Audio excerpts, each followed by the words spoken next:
Well, it's 8 p.m., guys, and that can only mean one thing in Austin, Texas on Thursday night, and that means it's time for the N50AK Oak Hill Amateur Radio Club Thursday Night Net. The N50AK Net is a social net with the opportunity taken to get a great group of local radio operators together to share knowledge, trade stories, give each other a hard time, you know, the usual. We are not only a local net, by the way. Every Thursday night, we are joined by quite a few other networks. First of all, let me brag a little bit about ours. If you go to n50ak.org, you will see a tab up there that says All-Star. And if you click on the All-Star tab, there is a listing and a little link to a bubble chart. I like the bubble chart because it's kind of cool to look at. But anyway, it'll tell you who all's connected. Typically, we have the KA5D system connected on Thursday nights, but tonight looks like they're having a little issue over there, so we may not be able to get connected to the entire KA5D University Link system tonight, but Kyle's working on it, so keep your eyes on the bubble chart. But what we do have connected, well, first of all, like I said, as always, the N50AK repeater network consists of three main machines that are always connected. That would be the 147.320 machine, which is what I'm coming to you on tonight. The 147.250 machine is located way out there near Johnson City, and then on UT campus we've got a UHF machine at 441.775, and all three of those have a tone of 114.8. Looking at the old bubble chart tonight, it looks like we've got Pueblo, Colorado connected, and we've had those guys last few nets at least that I've hosted. It's great to have you guys. W5ALC, Whiskey 5 Alpha Lima Charlie, it says Pueblo, Colorado, so that's pretty cool. Looks like tonight as well we are connected to the KI5 Whiskey Sierra Uniform node out there in Martindale. As well as St. Paul, Minnesota. Hello, Kilo Echo Zero, Yankee Romeo X-Ray coming in from St. Paul. Glad to have you. And as always, Matt's machine out there, Matt and John, K5TMT in Leander and KE5RS. By the way, if you're out that way, John's machine, the KE5RS, is at 441.6. and the K5TMT machine 441.3125. So if you're way up there, you can come in via one of those nodes. And of course, I would be amiss to not mention Alpha India 5 Alpha. It looks like he's got a stream connected tonight. Typically, Rick has a 200 megahertz machine that is connected through the KA5D system. But as I said, so far at least, we haven't been able to connect to the KA5D University Link system, but keep your eyes and ears open. We might just get lucky as the net continues on. All right, so that's the link-up system. Let's see, what else? Boy, I lost track of. Anyway, let me reset.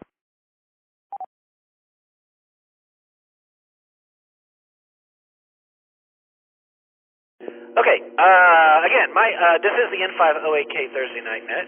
We are the Oak Hill Amateur Radio Club, and it is a controlled net, meaning that stations should refrain from transmitting until designated check-in or comment times. And as such, every controlled net has to have a net control operator, and that would be me. My name is Ray, and my call sign is K5BZI. I'm located down here in South Austin, Texas.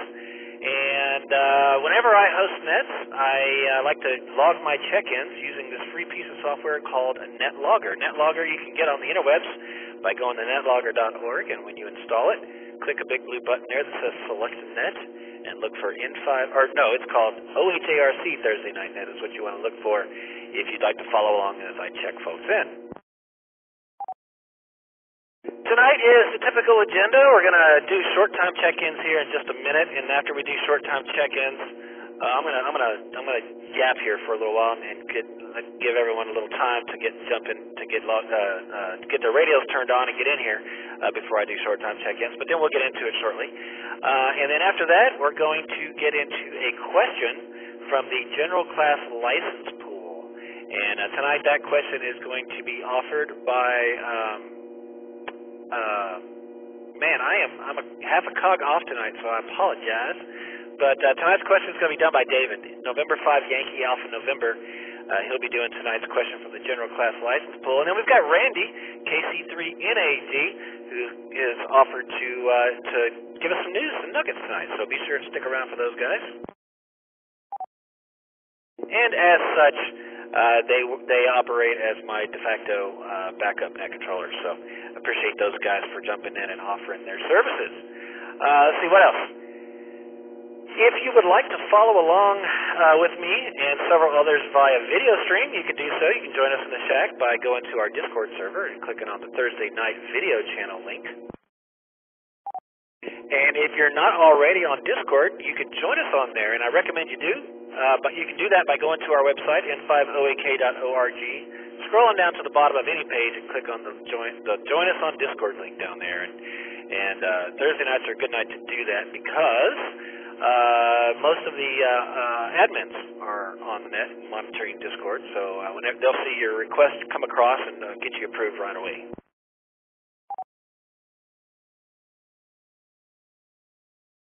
Discord's pretty cool, by the way. If you're not familiar with it, our presence on Discord is pretty awesome. We have a channel dedicated on our Discord server to every aspect you can think of the ham radio hobby. You can find out information on there about fox hunting, satellite operations, field day events.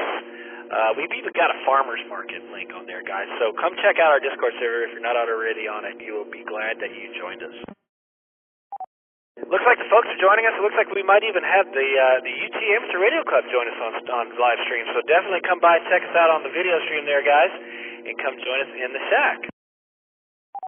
All right, as I mentioned before, we jump right into short timers pretty early on in the net. That's because most folks who don't have a lot of time on a Thursday night and would like to get their name and call sign on the log know to join us early because we do short timers first off. And that's what short timers mean. It means you don't have long. We're going to get you in and out of there. We'll get your name and call sign, have you checked in for the week, and then you can run off and take care of whatever business it is that you've got occupying you this week. So without further ado, let me say again that you are listening to the N5OAK Oak Hill Amateur Radio Club's Thursday Night Net, and I am Ray, call sign K5BZI. If you want to follow along with these check-ins, download NetLogger and follow along. But in the meantime, short timers only. If you don't have long with us tonight, and if you don't have anything to say, if you just check in with your call, I will actually check in with you and say, hey man, how you been, and let you go. We won't take any questions or comments, but I will definitely check in with you. If you don't have anything to share and you really need to get going, just tell me no traffic when you give your call sign, and I will put you down and I'll just skip over you when I follow back up. So there you go. Without further ado, if you don't have long with us tonight, short timers only. Short time check-ins come now with your name and call, please. This is Kilo Juliet 5 Alpha Victor Juliet. This is Bellambuta. No traffic. This is Kilo India 5 Uniform X-Ray Whiskey, James in South Austin. I'm hoping to not be a short time check-in, but this evening is a little bit chaotic with the work I have to do, so yeah, we'll say no traffic for now. This is Whiskey 5, Sierra Delta. Rick, no traffic. This is Kilo India 5 Yankee India Alpha, Marshall, South Austin, no traffic. And Ray, I really like it when Allie does the news.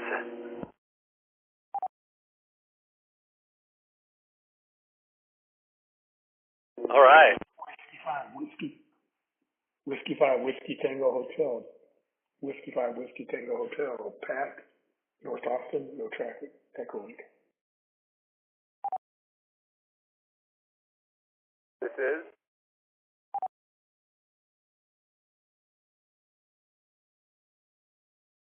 is Kilo India 5, Tango India Alpha, Young from UT Austin. This is David, November 5 Yankee Alpha November, also from UT Austin. This is Kilo India 6, Hotel Quebec Tango, Cannon, South Austin, no traffic.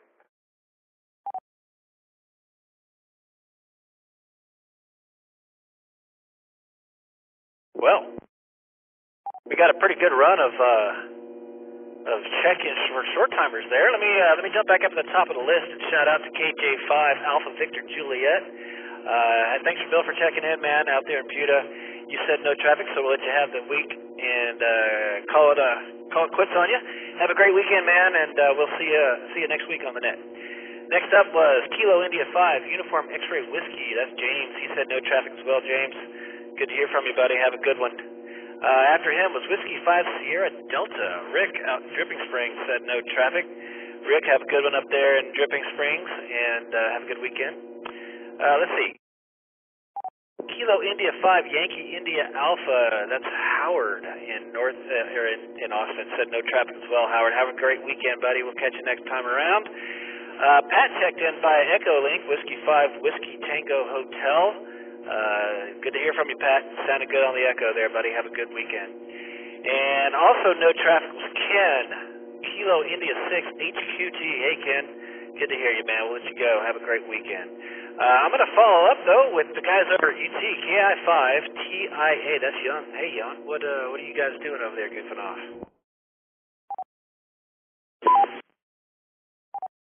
Well, hi, Ray. Yeah, thanks for running the net tonight, and hello to everyone who is listening in. We just finished our N5XU meeting, the UT Amateur Radio Club. I think I'm on the Discord call, but yeah. So we just finished the meeting, and now a couple of our members who are just checking in, and I think since David's doing the trivia question, but I don't really have much traffic from over here. Just schoolwork, busy. But thanks again for running the net. This is KF5 CIA. All right, Young. Well, we got you, man, in the log, and got you on video. Looking awful handsome over there, man. Stand out in that room. But right on, dude. Glad to have you checked in. Looks like you guys had a good meeting. All right, next on the list is David, who I also saw on camera. That's N5YAN. David, man, what's happening with you this week? Hey, Ray.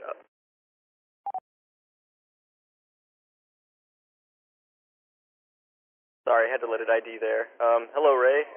I've just been busy with classwork, and yeah, it's not been that fun. Yeah, that's about it. November 5, Alpha November, back to net. Nice to hear everyone get on the air tonight. All right, man. Well, I hope your pre-algebra class is going well, and keep us posted on all that. And that wraps up my first round of short time check-ins, guys. If you just joined us, we are in the middle of short time check-ins. If you'd like to check in short time, that means you don't have long with the net this evening. You need to get your name and call on the log so that you can take off and go attend to whatever it is that you've got occupying you this week. If you'd like to jump in short time with us, come now with your name and call sign. Short timers only. This is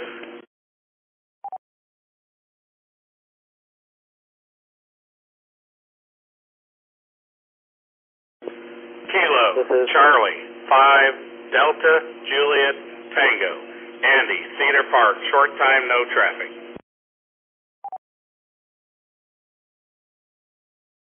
This is W5MIX, Matt, in Dripping Springs. This is Kilo Echo 0 Yankee Romeo X-Ray, no traffic.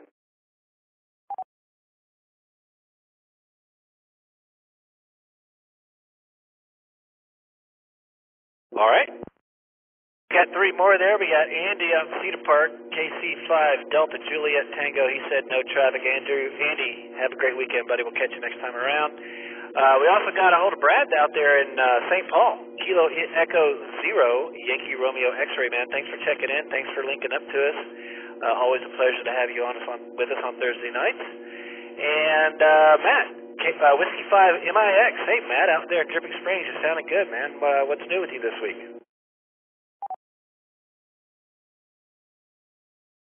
Oh, Not too much. Well, a lot of stuff, but so much it's hard to keep track of it. But I don't know. Maybe the most exciting thing is got a music gig on this Saturday night, playing some music for an adult costume party. So that's always fun. We've done that the last few years.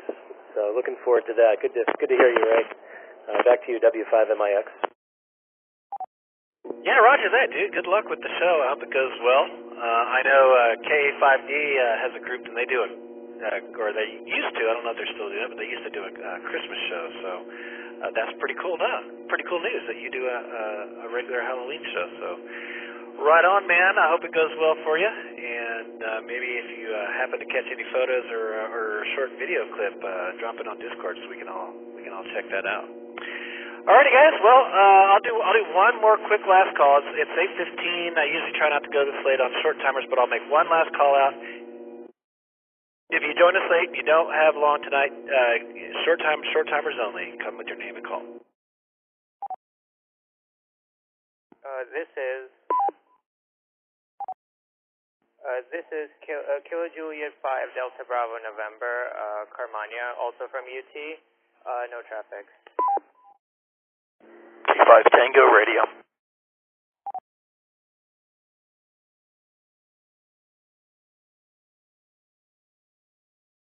All right.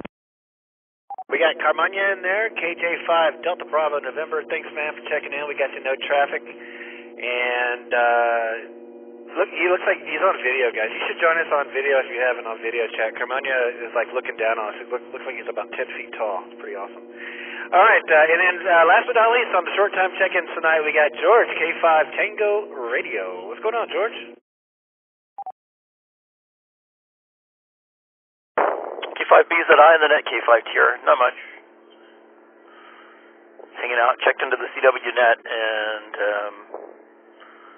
kind of listening around the bands a little bit, trying to get ready for the contest this weekend. So this weekend is the CQR-wide DX contest on sideband. Starts 7 p.m. local time on Friday night and goes for 48 hours.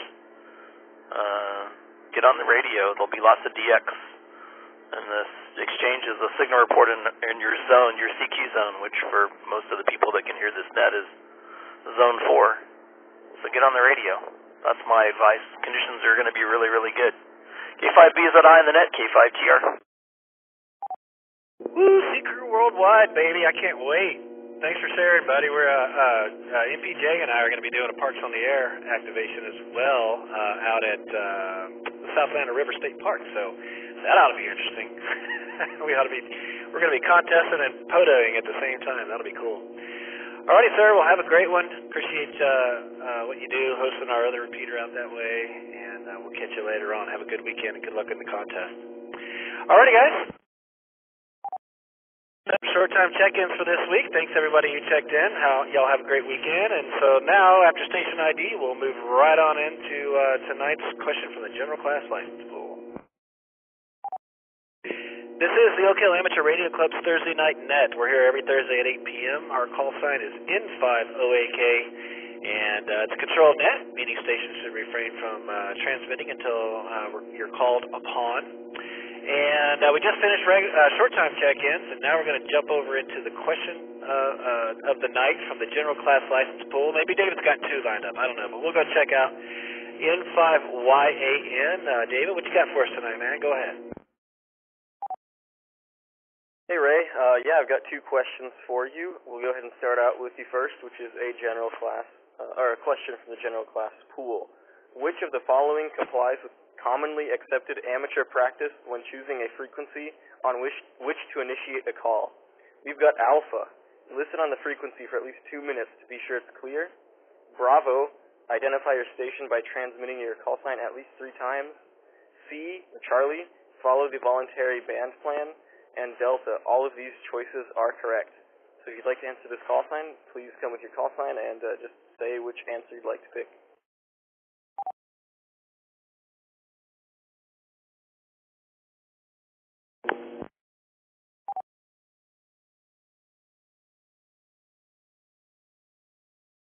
Come on, somebody's got to have a guess out there. Please repeat the question. I was about to, Ray, no worries. Okay, so this is G2B07. Which of the following complies with commonly accepted amateur practice when choosing a frequency on which to initiate a call? Alpha, listen on the frequency for at least 2 minutes to be sure it's clear. Bravo, identify your station by transmitting your call sign at least 3 times. C, Charlie, follow the voluntary band plan. Or Delta, all of these choices are correct. Just give us your call sign and your answer. This is KG5 BKB Mobile. I'm going to say D. Kilo India 5, Uniform X-Ray Whiskey. I'm going to probably make a fool out of myself, but I'm going to guess D, Delta.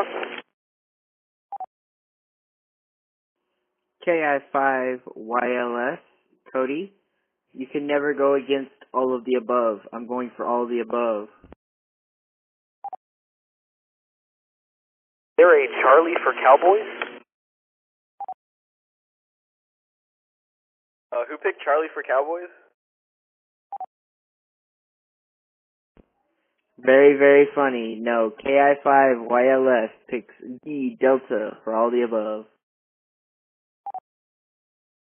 Right, thank you, Cody. Would anyone else like to give this question a shot? Should I read it out again?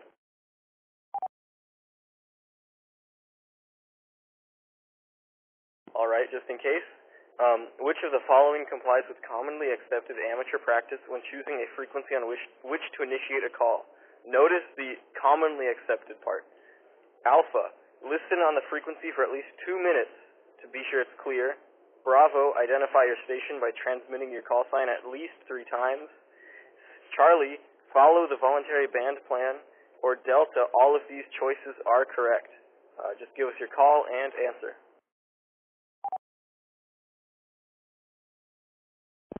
N5LX. Can't remember that from the test pool. I guess it was too long ago since I took the test, but I'm just going to throw this out there. I'll guess C for Charlie.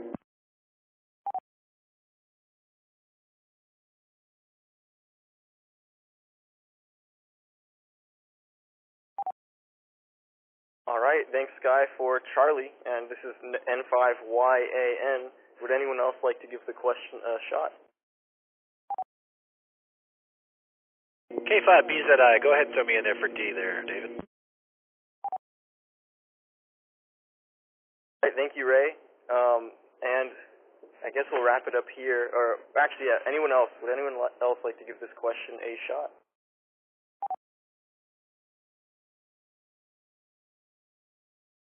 Alright, nothing heard. The correct answer was Charlie.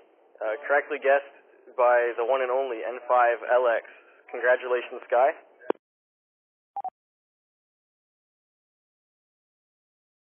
Okay, now for the second question in the general example that I'm picking. 1 second, break. Okay, which of the following conditions requires a licensed amateur operator to take specific steps to avoid harmful interference to other users or facilities? Alpha, when monitoring within 1 mile of an FCC monitoring station. Bravo, when using a band where amateur service is secondary. Charlie, when a station is transmitting spread spectrum emissions. Or Delta, all of these choices are correct. If you'd like to answer this question, please give us your call and answer. Kilo India 5, Uniform X-Ray Whiskey, James in South Austin for Delta. This will be KG5 BKB. I'm going to say Delta.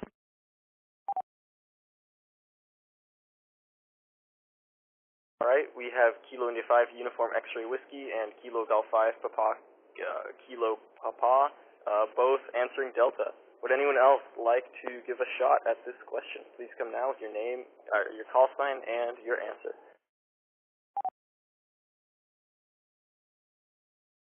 This is Brent, Kilo Juliet 5, Charlie Charlie Zulu. I'm going to go with A.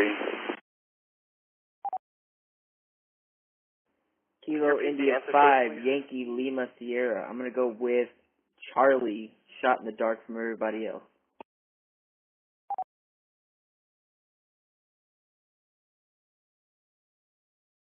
Alright, we have Kilo Juliet 5, Charlie Charlie Zulu. Could you please come back with your correct answer? And yes, we did get you, Cody, as well.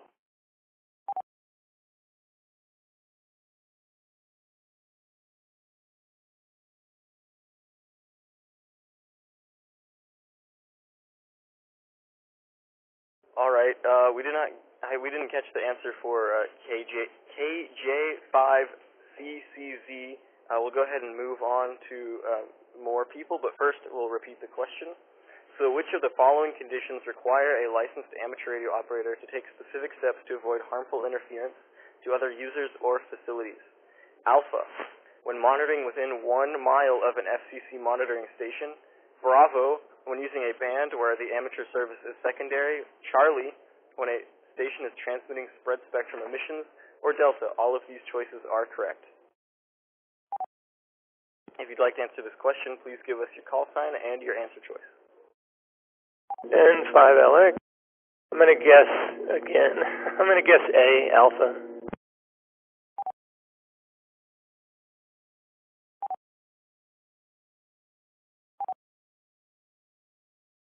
Yeah, K5BZI, I'm going to go with Alpha also. This one always gets me. I think it's Alpha. All right, we've got N5LX and K5BZI with Alpha. Would anyone else like to give this question a shot? VBS, put me down for Delta.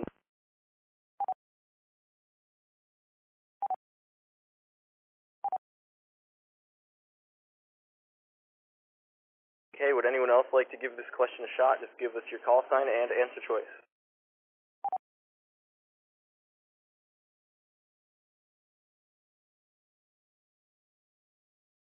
Okay, nothing heard.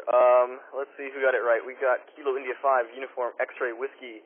You've got Kilo Golf 5, Papa, Kilo Papa. We don't know what Kilo Julia 5, Charlie Charlie Zulu answered with, but we'll assume they got it right. And we also have Rusty, WZ5 BBS, all with the correct answer, Delta.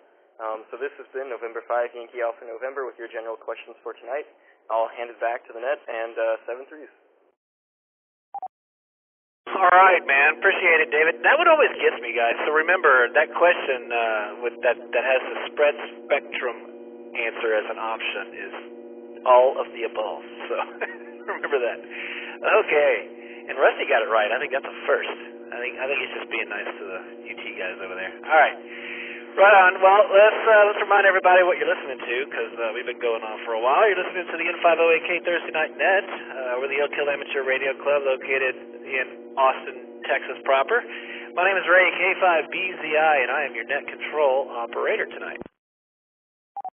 Shout out to Kyle, KA5D, for getting his ducks in a row over there and getting the KA5D system back online. So, guys, we got the KA5D system over there that we call the University Link system. So if you're downtown or north, you can get into one of those repeaters, the main one being 441.325, I think it is.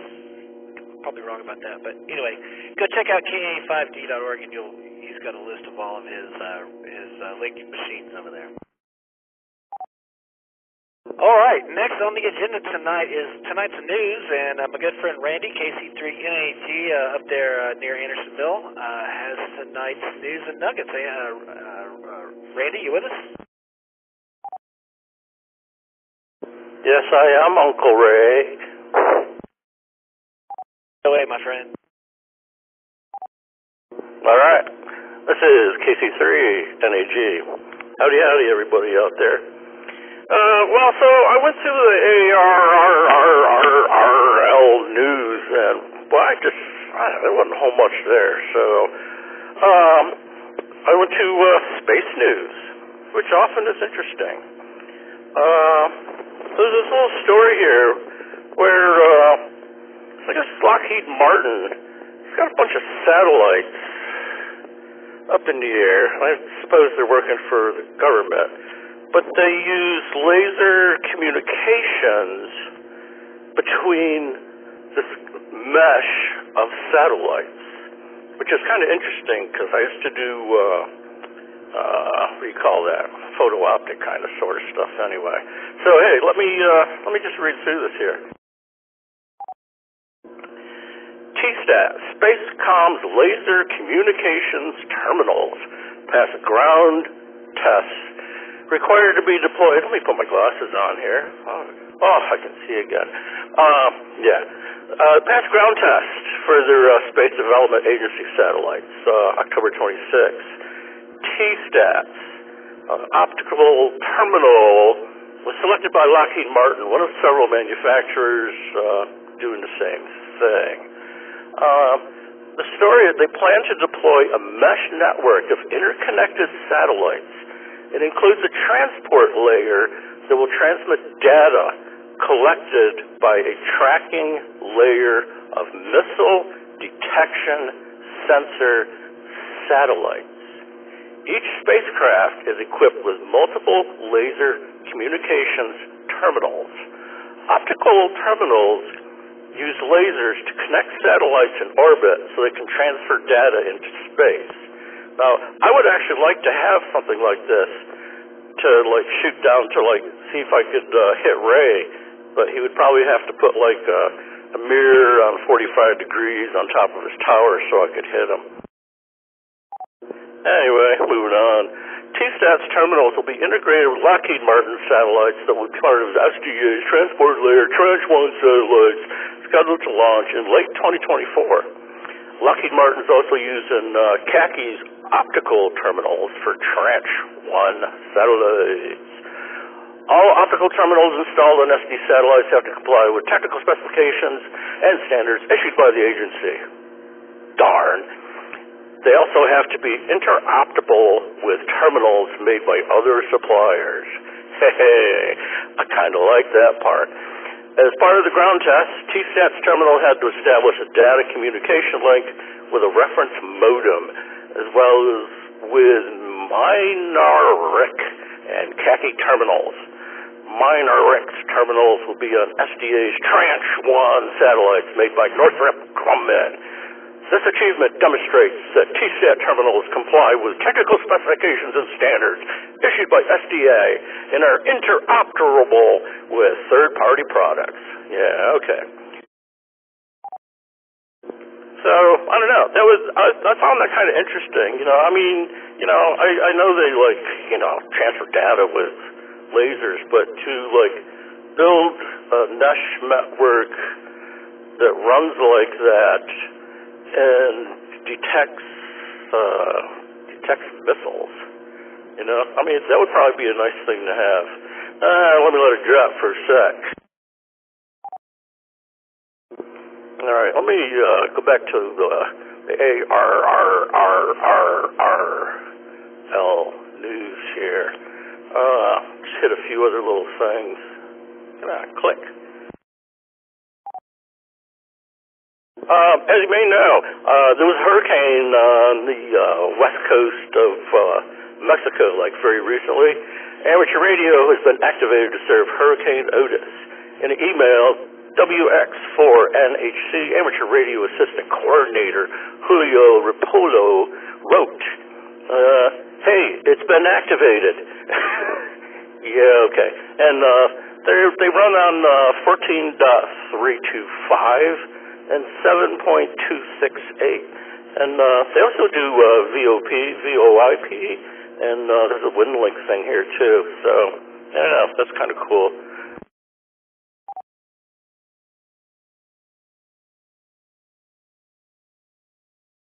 Yeah, thanks, Repeater. I needed a little break there. I don't know. There was something else. There was something else interesting here. I think. In the For What It's Worth department, and it's worth a lot actually. The RRL has a new book to help amateurs enjoy one of the fastest growing communities within the hobby. And no, it's not fox hunting. Participants in Parks on the Air have built one of the most vibrant on-air communities in contemporary ham radio. Park hunters comb the airways for activators operating from the lawns of sprawling mansions, stoops at urban historic sites, forest glades, rocky mountaintops, seaside beaches, and Rusty's house. The Parks on the Air book gives you a look at the setups and processes of 14 operators from a variety of skill levels and backgrounds, and offers advice and motivation to take your radio out to a park. Each chapter includes a detailed gear list so you can see exactly what your fellow operators are using, whether they're leaders of the pack like Kerry Wright, KB3, WAV, Clint Sprott, W9AV, or folks just like you getting started with Parks on the Air. Setups cover satellite ops, QRP, urban backpack, portable. That would have been fun when I lived in Philadelphia because we had like a lot of parks. Activating tailgate style, wire antennas for POTA and more. Whether you want to plan a multi-state rove, toss a wire into a tree at a nearby park, or hunt activators, or Rusty, from the comfort of your home station, the Parks on the Air book provides insight and expertise in a beautiful, full-color format, brimming with photos to celebrate ham radio and the wonderful shared resource of our state and national parks. And yeah, you can buy them from the ARL store. So, with that being said, that was actually pretty interesting. Oh, at least I thought so. With that being said, this is KC3NAG, turning it back to net control. Right on, Randy. Appreciate that, man. That's pretty cool, actually. I like the fact that they came out with a book. That'll be fun. I might have to just purchase that and have it on the shelf. You know, as I mentioned earlier, MPJ and I will be doing a Parks on the Air activation just this weekend, so it'll be. We're really looking forward to it. It's been a while since we've done one, and so I'm looking forward to it. So, good stuff there. And as far as the satellite stuff, for those of you who have not been keeping up with the SATCOM channel on Discord, it looks like we got a satellite that was recently dead has come back to life. So AO92 is an FM bird amateur radio satellite. Was posted, let's see, it looks like on October 19, that even though it had gone silent, it has resurrected itself. So that's pretty cool. So if you're not familiar with AMSAT and satellite operations with ham radio, definitely go check out our SATCOM channel on Discord to learn more about that. Also, on that note, it looks like the digipeater on the space station will be active tomorrow through November 1st. So that's some pretty cool stuff. They send down SSTV images, and it's pretty easy to retrieve those. You can actually do it with just a vertical 2-meter antenna. So go check out the ISS. ARISS is what you would Google, and I'm sure it'll take you right to where you need to go to find out those frequencies and more information about receiving and decoding the satellite or the images, the slow scan TV images coming directly from the International Space Station. It's always fun when they do that. All right, good stuff, Randy. Appreciate you sharing, man. Thanks for jumping in there with that. Let me open it up and see if anybody has any questions relating to the stories that Randy shared, or any other interesting news-worthy topics that you'd like to bring up. Come now with your call sign, please.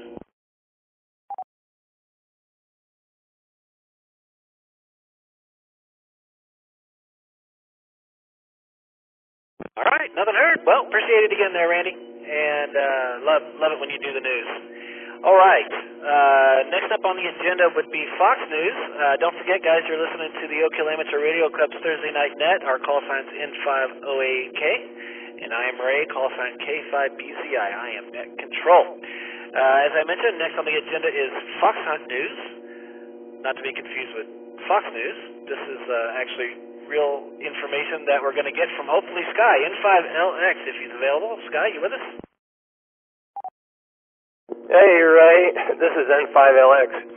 Yeah, I'm here. We had a pretty good, last weekend looks like it was a really good turnout. John, KE5RS, he hosted the Fox Hunt this last weekend. And the Fox Hunt transmitter was hidden in a tree at the south end of Divine Lake in Leander. I'm not familiar with that, but I looked on the map, and it's pretty much, I think it's like a little bit west of 183. Anyway, according to John, the fox ran for a good 4 days before the battery finally ran out of juice. I'll give you a list of the successful hunters here. Let's see, first on the list it looks like George, K5TR, then we have Brandon, KI5CIS, and Paul, KA5FZU, James, KI5WPW, Dirk, AF5WW, Connie, no call, I think that might have been, she might have been with Dirk, Mike, KI5JXO, and then another no call, Sarah, and then finally we had Brent, KJ5CCJ, hope I got that right. But anyway, John says he's been trying to avoid hiding the transmitter in places with chiggers and mosquitoes and snakes and all the annoying pests. And he even recommended using bug repellent on the Discord. But I'd say, at least from my experience, that's kind of an inevitable thing, maybe except for the snakes. But the bugs are a regular feature of fox hunts. It's kind of hard to avoid, especially when you're wandering around and not looking where you're going with your eyes glued to the signal strength meter. I'm going to reset. Anyway, from the looks of the location on the map, there's no doubt that this last hunt was a really good one, and I'm sorry I missed out on it, but it looked like a really nice spot. I'm going to add something to tonight's fox hunt news that I haven't done before. I'm going to encourage all of you experienced hunters out there to share ideas maybe that you've come up with while fox hunting in terms of techniques, but also that this is for new people who are new to fox hunting. And I'd add that pretty much any technique or approach to fox hunting is valid if it works for you. And it's kind of fun actually to try different things and try new things and see how they work out. Anyway, so my contribution this time is going to be pretty simple. It involves picking up the first signal, or what Jeffrey calls getting ears on. And when I first tried fox hunting, I put a mag mount antenna on the car pretty much like everybody else does, and I just drove around in some kind of a search pattern that sort of made sense to me, from looking at the maps, kind of checking out where the roads would lead. And I just keep driving around until I heard something. I'm going to reset. Over time, I began to realize that on occasion I was driving right by the transmitter and sometimes not too far away, but I wasn't always hearing it. My receiver always checked out and my antenna has gain, so it wasn't the antenna. Usually I suspect it was terrain, maybe maybe masking the signal, and maybe that there were some other factors involved. But occasionally, I'd drive pretty close to the transmitter and never hear it. So anyway, eventually I began employing the technique of stopping every so often and doing a sweep at the Yagi and even trying different polarizations during my sweep. Not always, but in some cases, I think it really offered greater success in finding the fox, especially like picking up that first signal. Since I began using that approach, I've actually had many instances in which I'm pretty sure I would never have heard it as soon as I did if I had just been using my Omni antenna. But I could hear it with the Yagi, so it's like I'd listen with my mag mount, wouldn't hear it, do a sweep at the Yagi, and sometimes it was weak, but I'd get it for sure. I'm going to reset again. Anyway, I just thought I'd share that with you, kind of encourage other people to maybe share their ideas on Discord. There's there's a lot of other things I could think of to add, but maybe I'll just leave it there for now. Anyway, let's see, where are we going to go from here? Well, I'm almost through with the fox hunt news, so I'll just do the last part. As always, if you haven't tried radio direction finding, or what we call fox hunting, but you think you might be interested, you can find out more by stopping by the N5OAK website, and there's a tab there for fox hunting. And you can also check with the N5OAK Discord Fox Hunt channel. And in Discord, there's dialogue that goes on. You can find out about the upcoming hunts, dates and times, frequencies, and there are maps sometimes. John didn't publish a map for his last few hunts, but that kind of breaks it up and makes it interesting, I think. Anyway, also, if you go to the upper right, there's a stick pin where you can click on there and you can get instructions on how to build your own directional tape measure Yagi antenna.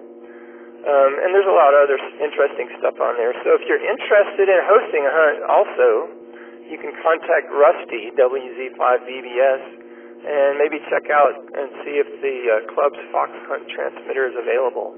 Anyway, that's it. It sounds like John had a really great hunt this last weekend, and there was a really good turnout, too. But that's all for now, and thanks for listening. This is N5LX.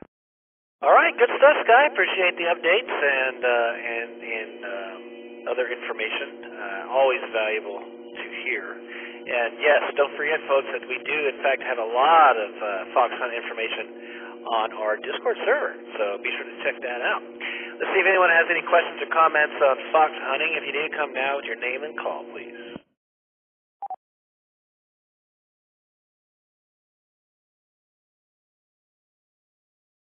All right, nothing being heard. Let me remind you that this is, in fact, the N5OAK Thursday Night Net.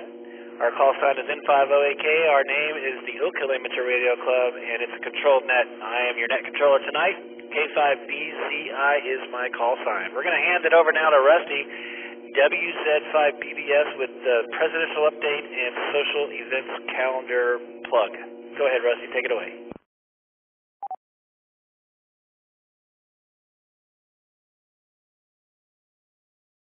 I really feel like we should get Ernesto to do the sound effect for the All Hail the King or whatever, All Hail the Chief. You know, we could play a little bit of that before this.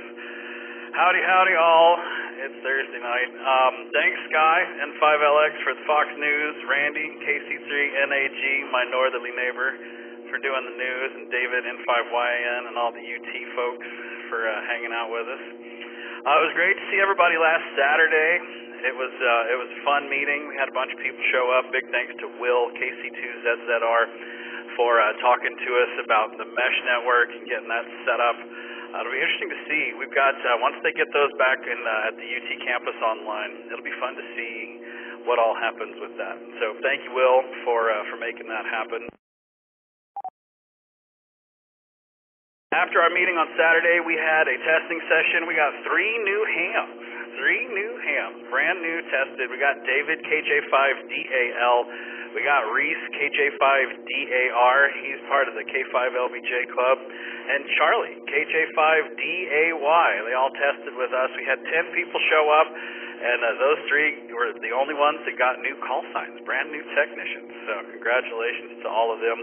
The club as a whole has 576 members. We got 2 new members since last Thursday, Steve, K5CFE, and Matthew, KJ5DAB. Lots of KJ5s out there. So welcome to Steve and Matthew. If you hear them on the repeater or see them in the Discord, make sure to say hi. If you would like to officially become a member, head over to the website, n5oak.org. It is free to join.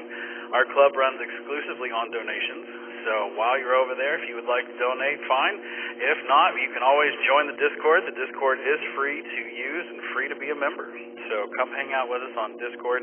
That's where everything is. We got all kinds of conversations going on that the SCC would not appreciate right now.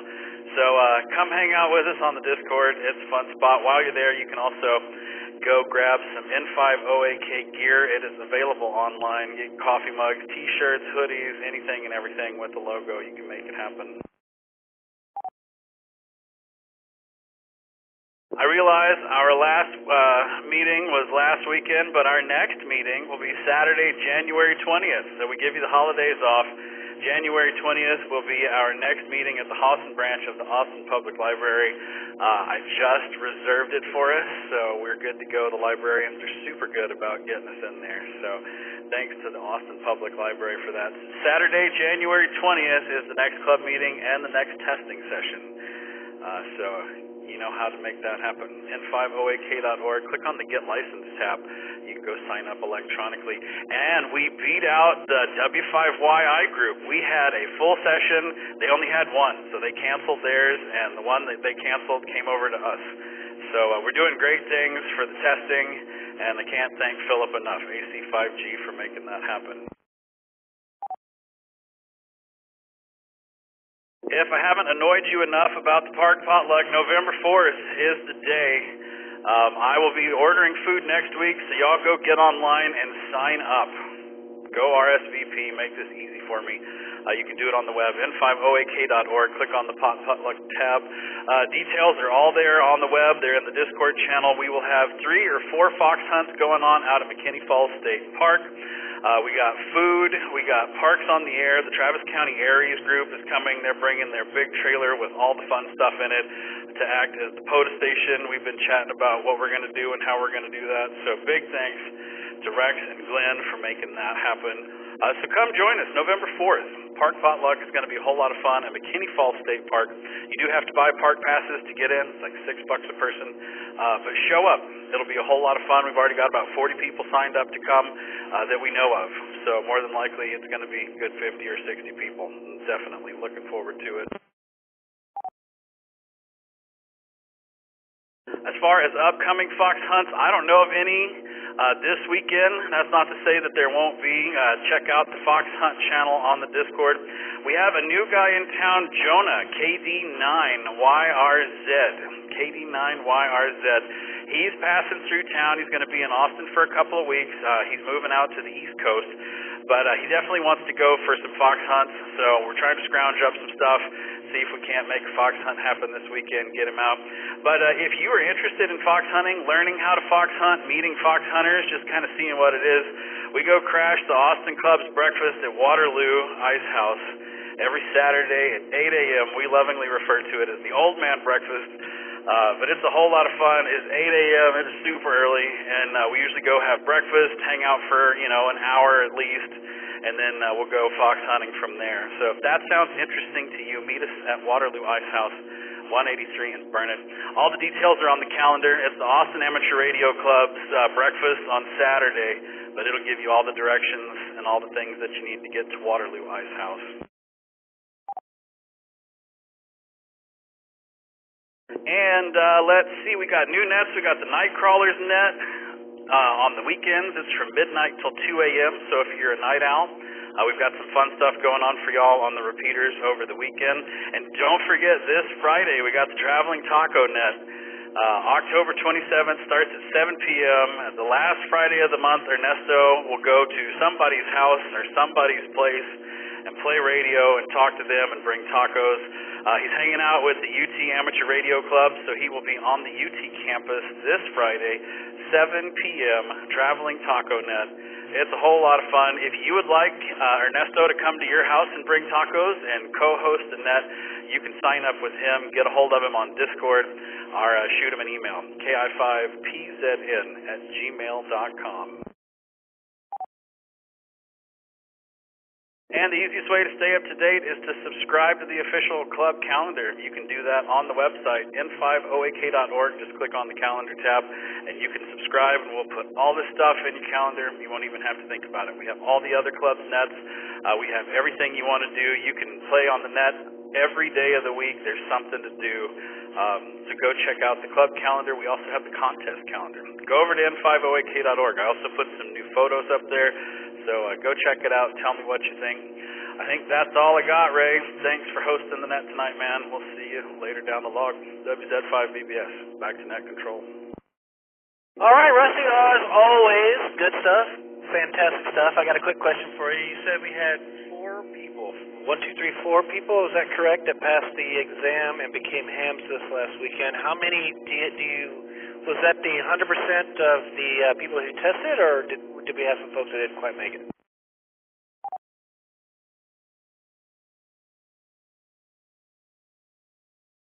Those are just the 3 people that became technicians and got their license. We had everybody else upgraded. We had one guy that took his technician that wasn't really sure. He passed it though, and we were like, man, take the general. And so he took the general and he passed it. So he came in wanting to be a technician and left a general, and everybody else got their technician license and everybody else upgraded. So it was a successful session. Well, that's awesome, dude. That is what I was digging for. That's good news. Good times. And thank you so much, Philip, for what you do, for making us the hottest new place to take your exam. That's good stuff. And yeah, I was at the meeting, so it was a good meeting. I enjoyed the meeting. But no, it was good to see everybody. I think I did a quick head count. I think I counted like 35 people there. And it was a great meeting as always, and we had a really, really cool presentation about mesh networks and things, and that was cool. So if you didn't make the meeting this last weekend, man, you definitely ought to make them. It's a great time and a great opportunity to do a little FaceTime with these folks that you talk to on the air now and then. All right, let's see if anybody's got anything for you there, Rusty. If anyone has any questions or comments for El Presidente, he is on the floor with us right now. If you have any questions about the things that he brought up, come now with your name and call.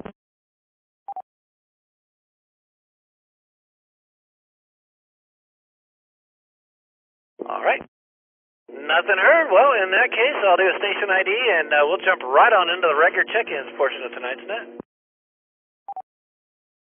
This is the N50AK Oak Hill Amateur Radio Club Thursday Night Net. We're here every Thursday night at 8 p.m. And any and all licensed amateur radio operators are invited to join us for the net.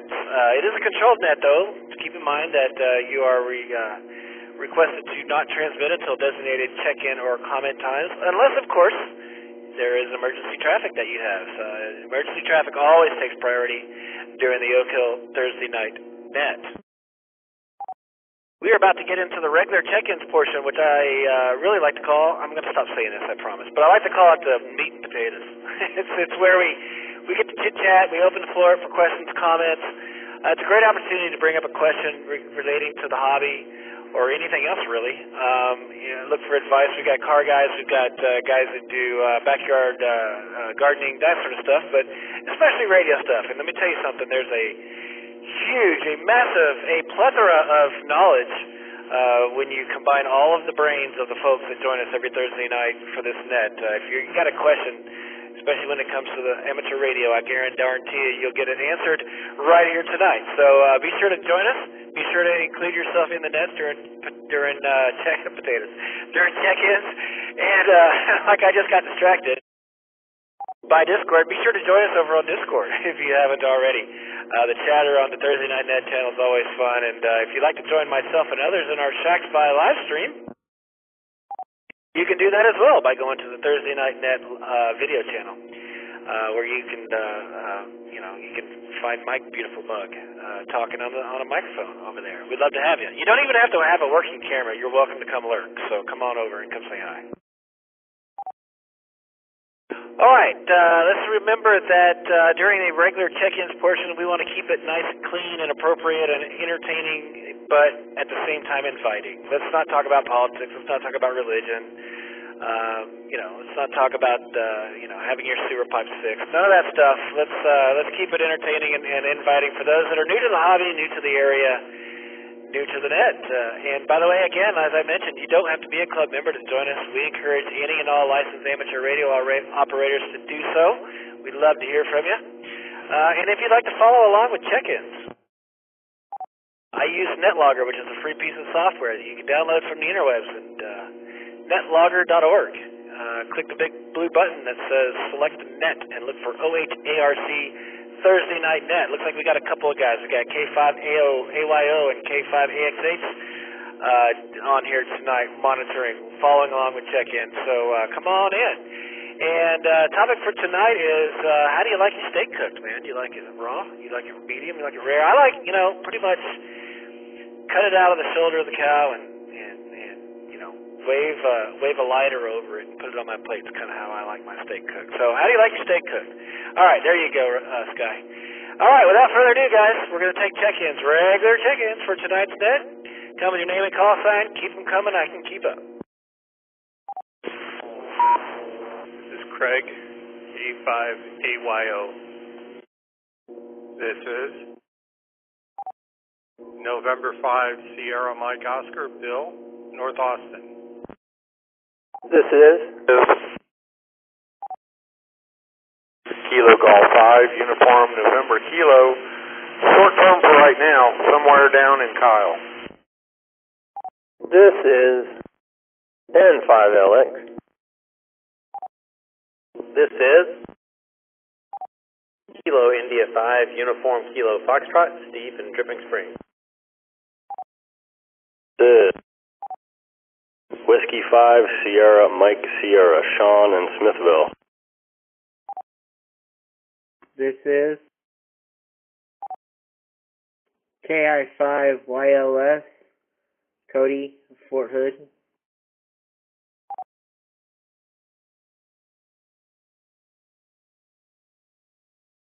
This is Kilo Juliet 5, Delta Alpha Bravo, Matthew in Oak Hill.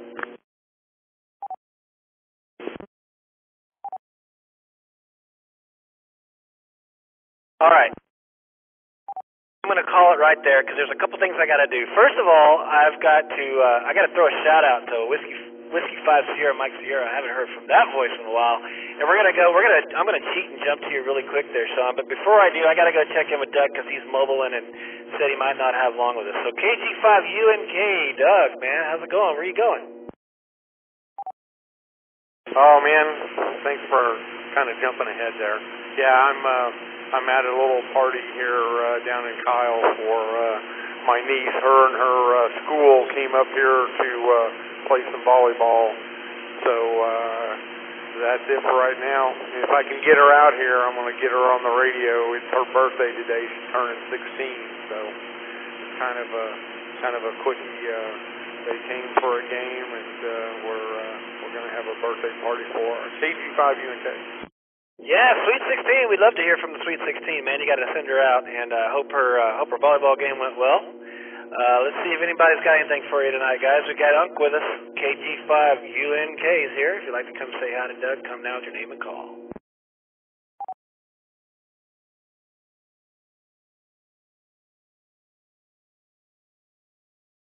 Hey, Doug, how you like your steak cooked? Medium. Got to have it medium.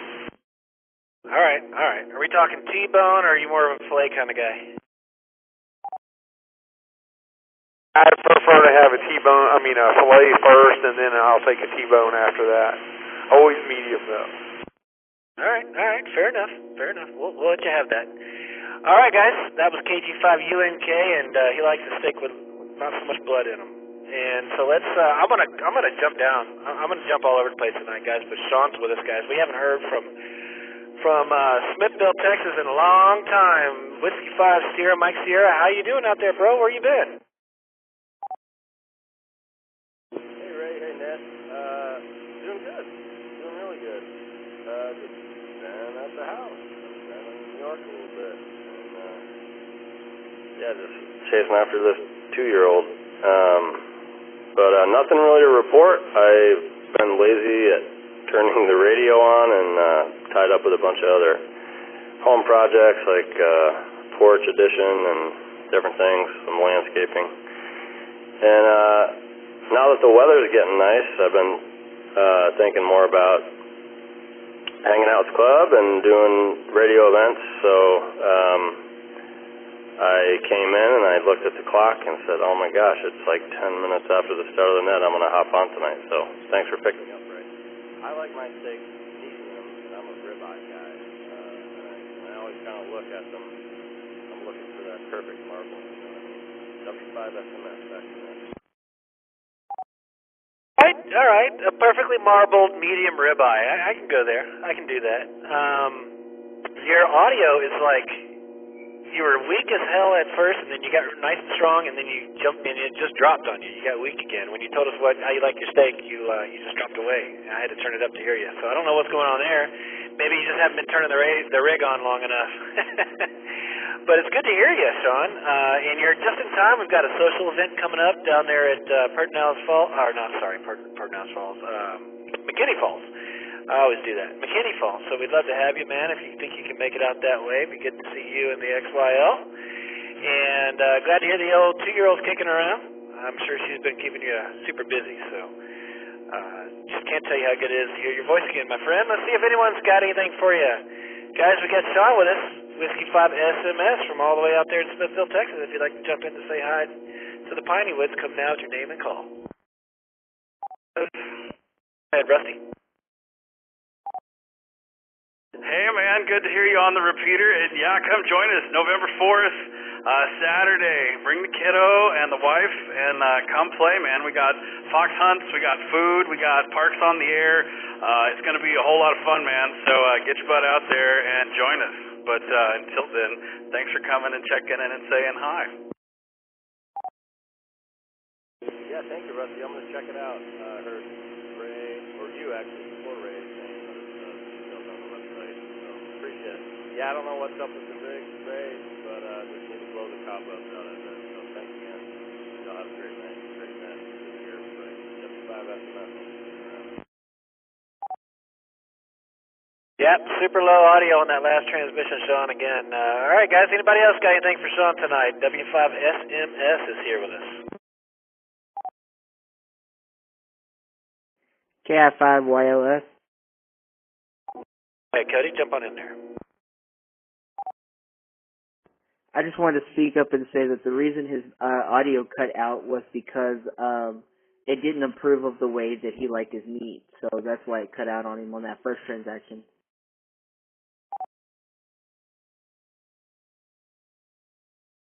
Well, I don't know.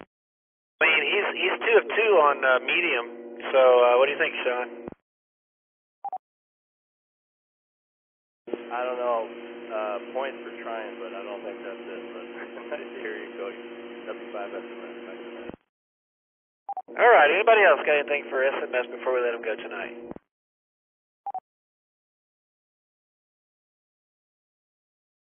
Well, alrighty, Sean. Good to hear you, man. Thanks for checking in. Y'all be safe out there, and hopefully we'll see you at one of our upcoming events. Next on my list is Craig, Kilo 5 Alpha Yankee Oscar, and Craig's one of our monitors on NetBlogger, guys, so don't be shy if you want to jump in here and watch as I check folks in. Come on. Craig, what's going on, buddy? How you doing this week? Hey, Ray. Doing great. Cool watching on Discord as well, seeing everything going on. I appreciate your music selection that you have going in the background for yourself. But this week, my special lady friend's been out of town, so I built a 3-band Yagi antenna and put it up on the roof, and I'm waiting to see how long it takes her to realize that it's there. This has been an ongoing discussion about what are people going to say? What's it going to look like from the street? I don't know. You can't put that thing up there. So I've been strategically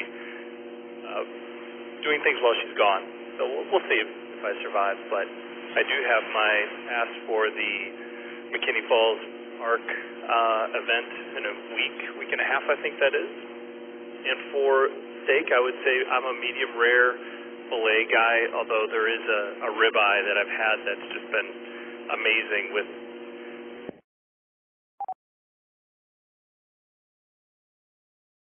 It's amazing with what? You cut out on us.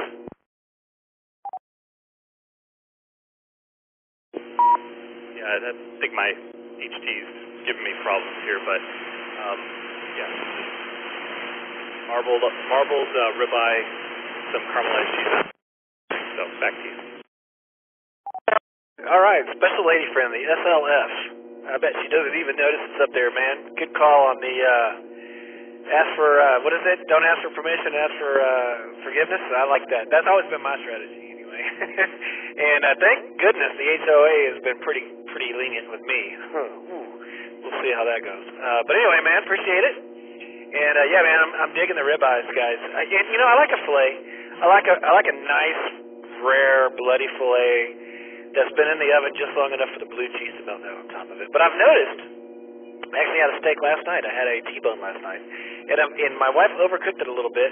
But I've noticed that it seems that meat with a bone in it seems to be a little bit better medium. So I'm a rare filet guy, but when it comes to a cut with a bone in it, I think I'm digging the medium. It seems to be a little less chewy that way. So I'm with you guys on both fronts. All right, guys, Craig's here with us, K5AYO. If you'd like to jump in here and say hi, come now with your name and call sign. K5 UKF, Steve. Go ahead, Steve. Hey, Craig, just curious on your Yagi, what bands you're looking at getting on that thing, and how's it working? How's it working for you? And congrats for getting it up, and hope you get to keep it up and hid a long, long time. Over.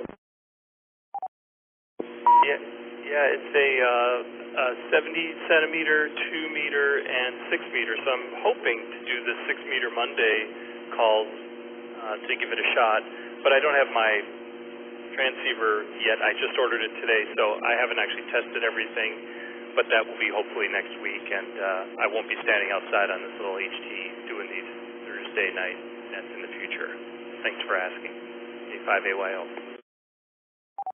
Okay, man, now you got to tell us what rig you bought. Over. You're asking the right questions. I think it's a Yaesu all-band. I don't know the number off the top of my head. 991A, perhaps. Over.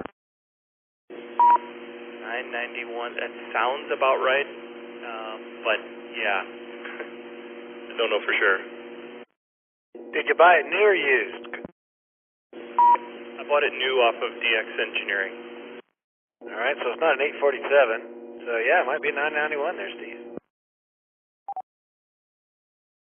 Well, Craig, I'm talking to you on one of them right now. I don't have anything to compare it to. It's my first and only rig, other than my 891. That's kind of more my mobile rig. So hope you like it. I've loved it. So good luck to you.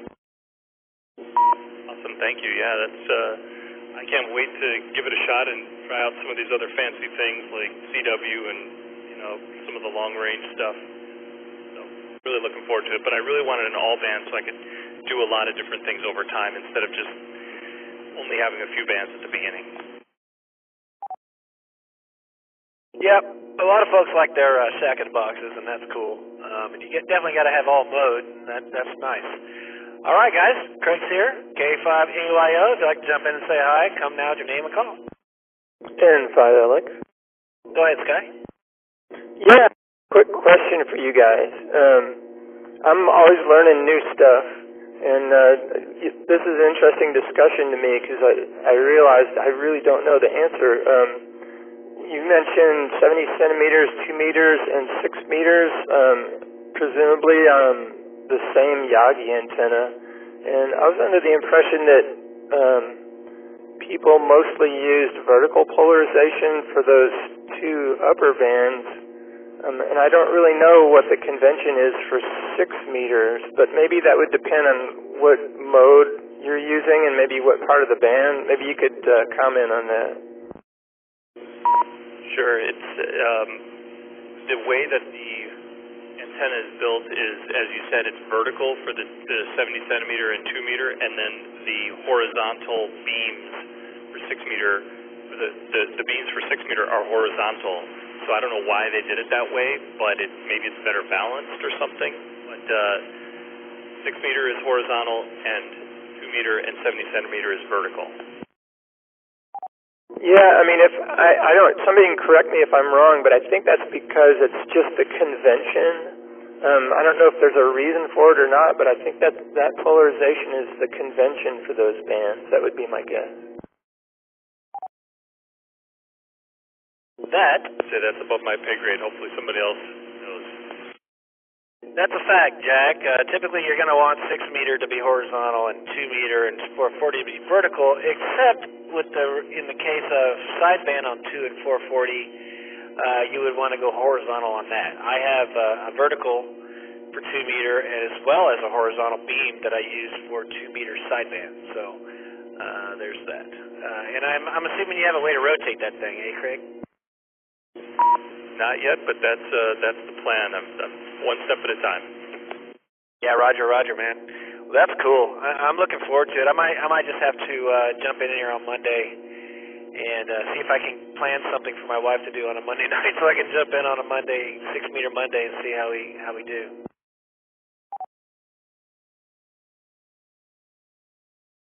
Well, all right. Let us know when you get the rig and when you're on the air, and we'll definitely 6-meter night could use some help. There's a couple of guys that are diehards, and they keep jumping in there, so it's still alive. So jump in there and help them out a little bit on Monday nights.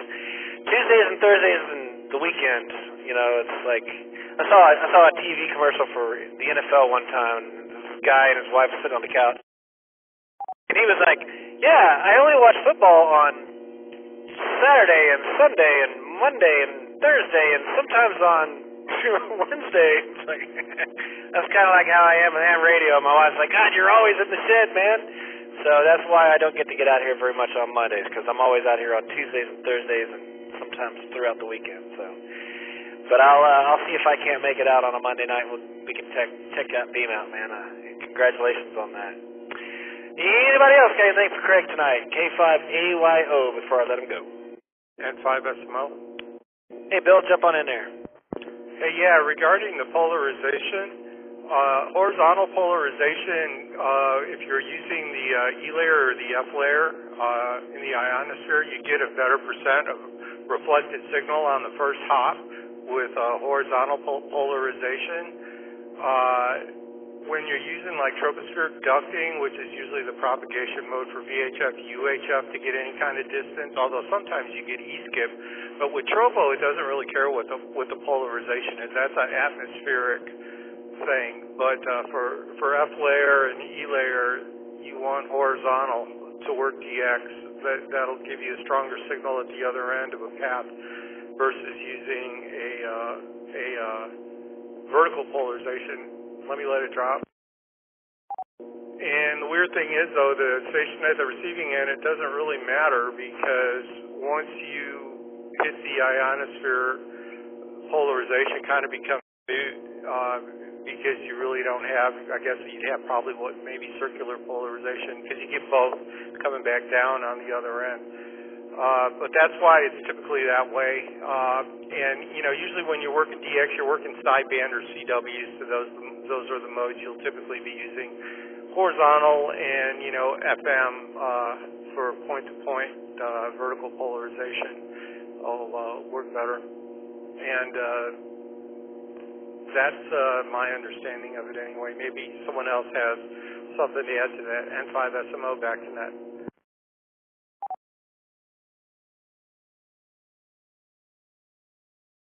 Yep, it's a really good perspective, and you know, especially when you're talking about HF, right? I use vertical for HF because that's what I have. Well, at least 10 through 40. But you know, people say, well, you know, if you use horizontal for 10 through 40, you're going to have a whole lot less noise, you know, localized noise, and that's true. Definitely is a lot. My 80-meter dipole, which is horizontal, is definitely a lot quieter than my big HF vertical, but yeah, as far as you know, working local-ish, I think there definitely are conventions when it comes to 2-meter being vertical and 6 being horizontal. But yeah, there's all kinds of arguments. All right, Craig, anything else before we let you go there tonight? Nope. Thanks for what you do. K5AYO, back to net control. All righty, man. Thanks for checking in. Have a good night. Next on my list is Bill, N5SMO. Bill, man, how are things? Haven't said you standing by. Hey, Ray, life's good, and you're probably right about the noise, too, being a big thing for working DX and the lower noise level with horizontal. I'm sure that's a big factor. But things are good, and steak-wise, I like to cook my steaks kind of weird. Take them right out of the fridge and put them in a smoker that's at 160, so they're cold when they go in there. You know, season them first and put them in there, and that way it takes about an hour to an hour and a half in the smoker for them to come up to about 125 internal temperature, and then pull them and do a reverse sear for like about no more than a minute on each side on a hot cast iron pan with some olive oil, and you know, then let them rest. Finish them with garlic butter, and they come out probably just a little on the medium side of rare. But it's a real uniform. It's not like just pink in the middle and gray on the edges. It's like uniform throughout with a nice crust on it. And they're just excellent if you do them that way. And let me let it drop. And I started doing that after a friend of mine that worked at Roost Chris was telling me how, when they do their steaks, basically they sit it in an oven at 120 degrees, and they just kind of sit there at that constant temperature, and then they pull them out of that oven and they finish them, over high heat, depending on how the customer wants them. And having eaten there and realized how good they were, I tried that and started doing that, and it comes out excellent. And that's all I got. It's back to net N5SMO. So, I gotta tell you, Bill, this is the first I've ever heard of this method, and I kind of dig it, man. I got two questions for you, though. All right, so just to recap, you take it out frozen, and you put it on the smoker, and not frozen? Not frozen, just thawed out, but it's at like refrigerator temperature, so it's, probably 30, 37, 40 degrees, whatever the fridge is. Okay, for some reason I don't know why I was thinking frozen, but all right. So you fridge temperature, put it on the smoker. So the two questions I had for you were: one, what is the cut? And two, you're putting it in direct heat, right? Yeah, Roger, for sure. It's just getting smoke, and the smoker is like running about 160 to 170 degrees. I want like 165 is real good. And I put a probe in it, a temperature probe, because the moisture content of the meat, it's like doing a brisket, it kind of goes into a stall. So the moisture content of the meat will determine how soon it hits 125. And it could be 45 minutes, it could be an hour. And sometimes an hour and 15 minutes for like an inch thick. And I like to do it with ribeyes and New York strip steaks. Either one of those, it works excellent. All right, sounds like we got us a ribeye crew tonight. That's pretty awesome. I'm going to try this because, as you probably know, I have a big old barrel smoker in my backyard, and I love doing briskets and such, ribs and everything I can do on that thing. So I'm going to try this. I've never heard of this technique, and it sounds very, very interesting. My typical go-to is really hot. I've got one of those iron skillets that has the grates in the bottom, and I get that thing as hot as I can, and I slap it on there for a couple of seconds on each side to sear it, and then I throw it in the oven with a big chunk of blue cheese on top and let it melt the blue cheese and then take it out. So that's kind of how I do it. But man, any chance to use my smoker, I'm going to take it. So I'm going to make a mental note of this one and definitely trying that out next week. Well, all right, guys. Good cooking advice from Bill N5SMO over here, who typically has the big stories on DX. But I bet if you probe him, he might have something along those lines as well. So if you've got anything for Bill tonight, N5SMO's with us, come now with your name and call.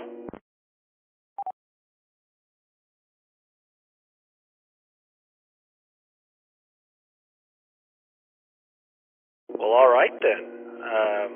I kind of like where you're going with the more well side of rare, but I still like that big old pink bloody middle.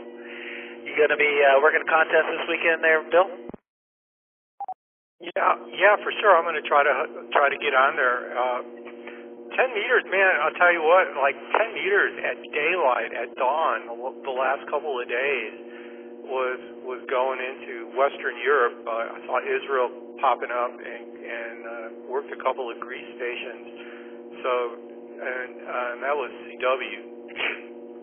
So, but they're on sideband, and they're in droves on digital mode, even FT4. If you like running FT4, there's been a lot of good European DX on FT4 right at daylight. Even when the sun's just coming up, 10's already working on the digi mode. So check it out. I just hope this little geo disturbance we got going on now with the high-speed solar wind dies down for Saturday.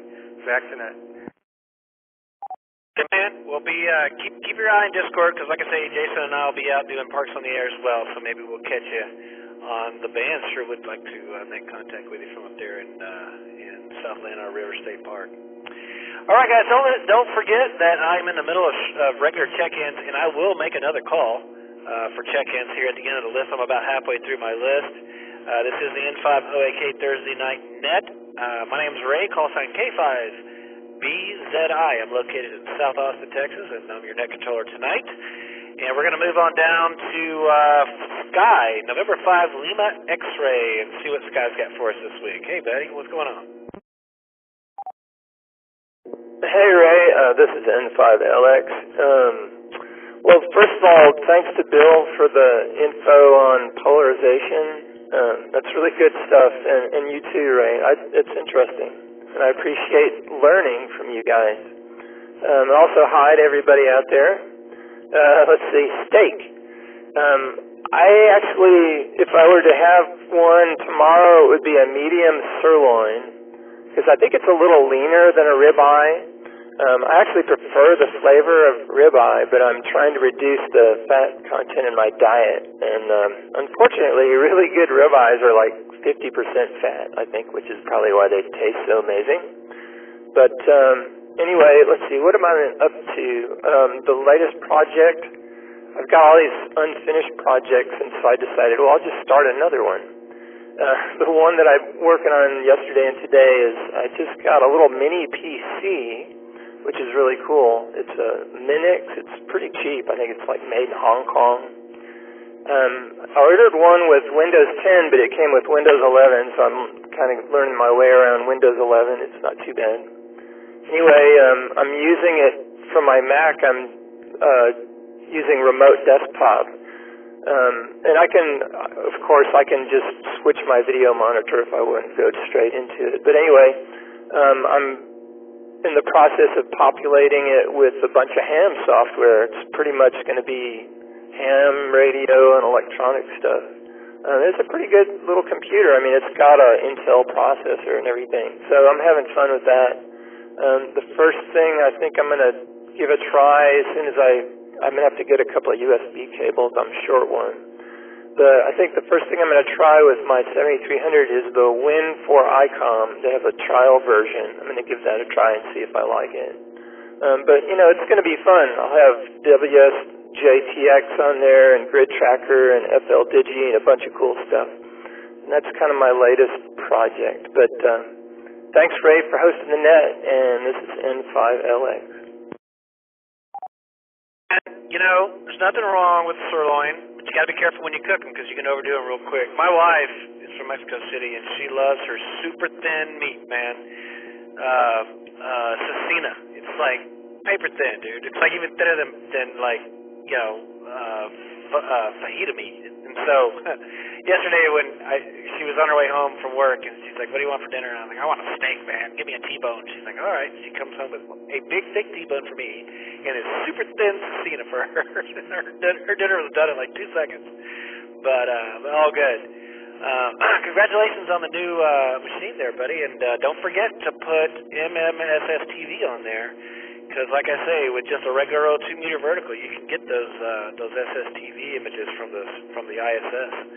You don't have to have a Yagi. They're pretty strong from the ISS when they beam those images down. So definitely, the next couple of days, you might want to give that a shot. Alrighty, guys, we got Sky here with us, N5LX. If you'd like to jump in and say hi, or have any questions or comments for him, come now with your call sign.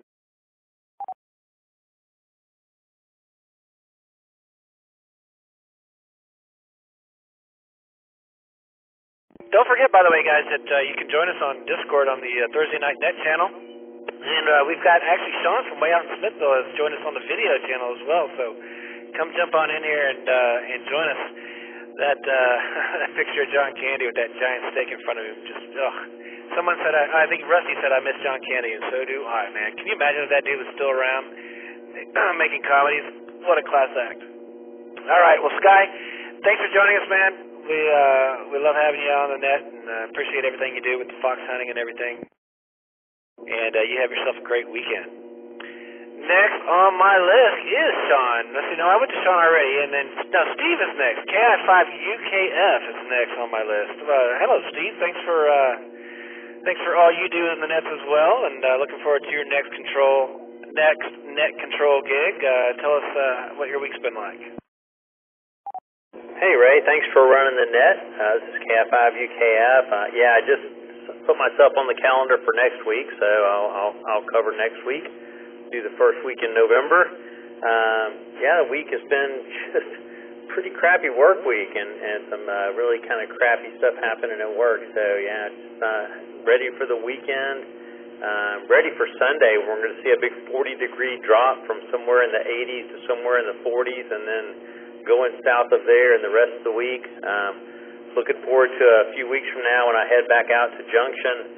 It's some property I bought there. I bought a little land out there, and I set up my 40-foot pole out there last time I was there and did some 10 meters during the day, and man, it was amazing. God, it's unbelievably quiet out there. It's just the signal noise is just almost absolutely zero. But other than that, just enjoying the change in the weather. Needed a lot of rain in the garden and the yard, so really appreciate that. Good to see everybody tonight. It's nice to see we've got 5 videos running in the Discord channel. Actually, a lot more activity in here than usual. Kind of good to see everybody's face in the break, and looking forward to seeing everybody out at the potluck. And can't wait till Rusty starts incorporating Winter Field Day into his weekly president updates, because I'm already getting pretty excited about it. I know it's in January. So back to you, Net Control. Yeah, man. I've got 2 projects on my workbench right now. I've got RFT's old Holocrafters rig that I'm just about done with, but I kind of set it aside to get that 1928 radiola working that I bought at Belton, and I got some parts coming for it. I think I'm close. I figured I'd be able to knock that out before.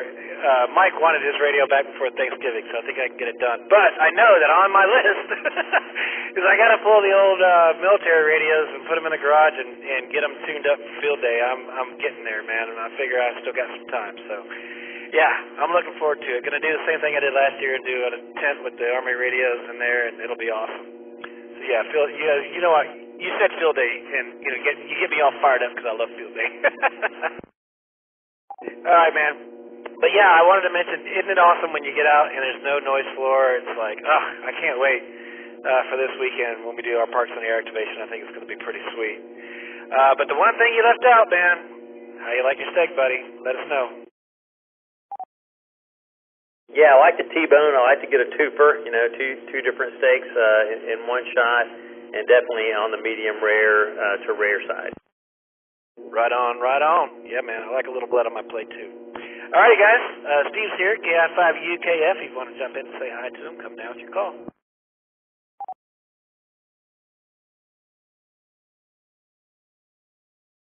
Hi, Steve. Hey, Rusty.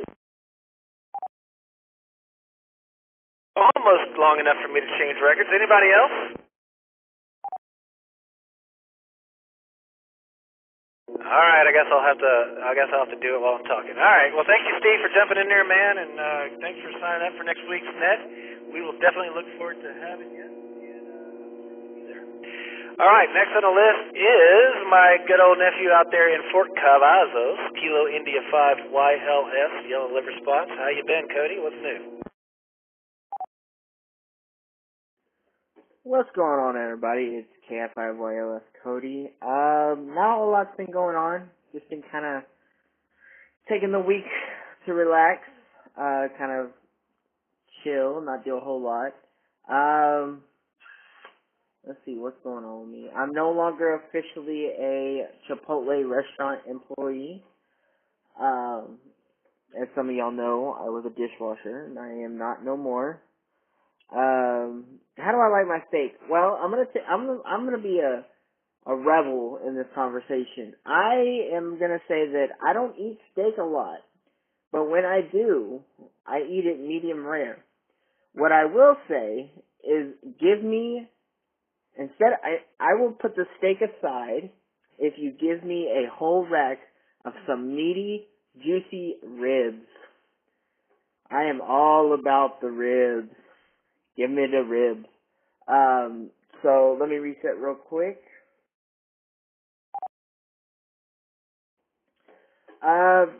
Let's see. Like I said, I don't have Chipotle anymore. Yes, I am more of a ribs than I am a steak person. Ribs is probably my favorite meat. That or pulled pork. Like a good pulled pork sandwich. Ooh. Let's see. I'm not gonna be able to make it to the potluck like I thought I was going to. Things just haven't worked out. I do have this new job, so that's one of the reasons why my new schedule is not gonna let me go. Not a whole lot's been going on. Just kind of been chilling, hanging out with some online friends. Been watching people play the new Spider-Man game for my gamers out there. Jealous that it's only on PlayStation. It needs to come to PC already. And that's really been about it. So I'll send it back to net control. All right. Well, congrats on the new gig, man. Glad it's working out. We're going to miss you at the potluck, of course. You didn't make the last one, so you will be missed. I don't know if I'll be able to find the fox without you. You helped me out a lot last time, so but we'll get you some practice. So, on the ribs there, I'm a rib fan. Are we talking pork or beef? You said pulled pork sandwiches, so I'm thinking probably pork.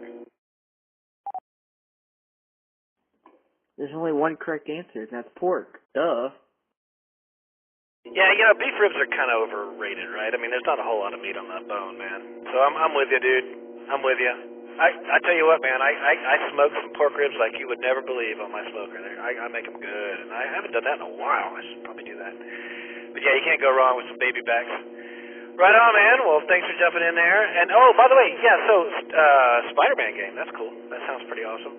Dude, when did it come out? So it just recently came out for the PlayStation only. Like I said, jealous. For some reason, the Spider-Man franchise has been real big on PlayStation. They don't want to come to Xbox or PC, Switch, nothing like that. And it's frustrating because when you don't have a PlayStation, it's kind of hard to play it. But the new one looks, the details on it and stuff like that are badass. If y'all even like Spider-Man, y'all don't have to like gaming, but if y'all like Spider-Man, I highly recommend looking it up on YouTube and watching some of the gameplay. But it looks like a lot of fun. Of course, not having a PlayStation, I haven't played it yet, but I hear, air quote, let me refresh real quick. I hear, don't quote me on it, that they are bringing it to the PC. So I'm kind of hoping that's true. So that would be cool. And yeah, Ray, whenever you smoke those porks again, those ribs again, you better tell me when so I can come make a visit. Because if you have ribs without me, ooh, we're gonna have problems, Uncle. You got it, buddy. I will definitely include you the next time around. All right, guys, we got a gamer here on the line. If you'd like to come chat and say hi, he also sort of sidetracked us, I guess I should say, from the how you like your steak to the pork side of things. So if you're into the other white meat, come now with your name and call sign. KF5, UKF. Go ahead, Steve. Hey, Cody. First of all, I cannot remember. I know you talked about your new job a few Thursday night nets ago, and I just was curious where it is and what you're doing. Couldn't remember. Yeah, can't say much about your gaming. I think I had a PlayStation. It was a PlayStation 2 that my kids had, and I'm guessing that the brand new Spider-Man game probably won't run on the PlayStation 2, which is like 97 versions of PlayStations ago. So really don't know that I'll have much comment there. I'm sure it's a cool game though. And anyway, good luck on the new job. Sorry we won't be able to catch you at Potluck. Hope you're already looking ahead into January to Winter Field Day though. I'm gonna bring some extra tent stakes and some ropes for you. KF5, UKF. Yeah, so let me take that one at a time. The new job, I will be working at Big Lots, as a cashier. I've already done 1 day of training, So I kind of got a feel for what it would be like behind the register, and it's kind of cool. I don't mind it. I think it's something that I'm going to enjoy doing a lot more than dishwashing when I came home soaking wet every night. The second part of that, no, the SpongeBob, oh my god, the Spider-Man game. Oh god. The Spider-Man game does not run off of off the PlayStation 2. But you're not that far behind. Let me reset real quick. You're not that far behind because PlayStation has only came out with 5 versions of the console. So, their latest one is the PlayStation 5. So it's gonna run off the PlayStation 5 pretty much only. And then let's see the third question. What was the third? Oh, the third part. The potluck. I wanted to come, but with this new job, it's just not gonna work out. I'll see about Winterfield Day, but we'll have to see about that one. That one's gonna be a big if, up in the air kind of thing. But yeah, other than that, I'll send it back to Net. All right, so you're not too far behind there, Steve. I don't think there's a version for my Atari 2600, but I'll look. All right, let's see. I do still have a 2600, by the way, and a whole bunch of games. All right, anybody else got anything for Cody tonight? He's here with us, KI5YLS. Come with your name and call sign. BBS. Go ahead, El Oxidado. Well, man, we missed you at the meeting. I was looking forward to you doing your general, and so I wanted to give you this. While you're working and you're busy and you're kind of in that mode, you need to study for your general and your extra, so that way you can beat out Uncle Ray and be an extra before him. But congrats on the new job. Screw Chipotle. Nobody likes him anyway. And yeah, man, have a good weekend. Thanks for checking in. WZ5BBS. About the Chipotle thing, yeah, I agree with you. Freebirds is better, and you can't change my mind on that. I'll eat Freebirds. I've been eating Freebirds when I was working there anyway. As for the testing, yes, I will be, hopefully at the next meeting. I think Ray had said something about how it's in a few months or something like that. I can't remember exactly. But I'm going to try real hard to be at the next meeting and to test. And sure, I can go for both, but my proposition for that is, and my Uncle Ray's gonna feel a little hurt about it, but if I beat him to extra, I take his spot on the board. How about that? Back to you. No, we want you to get your extra. We're not insane. So we're going to keep Uncle Ray on the board, but you're more than welcome to come play with us. You need to kick his butt at getting an extra, but no, you got to get voted onto the board, and that means people got to like you, and you know how you are with people. So I don't know. It might be a long stretch, but I think the next board elections are what? It's like in 6 months, something like that. So you got a chance. Everybody can be on the board. You just got to be a member for like a year, and I think you've passed. Yeah, because I met you at the last potluck, so you've been around long enough, man. But no freebies on the board, man. You got to work for that. What if we have a little wager there, Rusty? Hey, whatever you're willing to lose, man. So if the Cowboys make it to the Super Bowl, he gets my position on the board.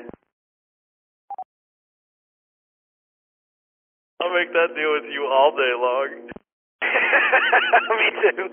Go Texans. Anyway, okay, so cool, good stuff. By the way, Cody, I meant to shout out to you that I had talked to Sean.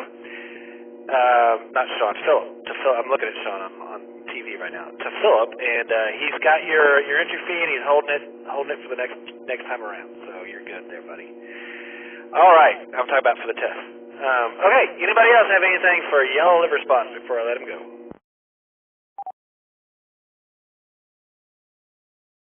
Want to say something real quick? Yeah, go ahead. Wanted to reply to Rusty real quick. It's funny that you made that deal as a joke because you beat me to it by one transmit. I was gonna say something along the lines of, if I beat Ray to the extra and everybody votes for me to take his treasury spot, I will admit that the Cowboys suck, and I will no longer talk about the Cowboys for the rest of the season. Can I just give him my spot now, Rusty, so he'll do that?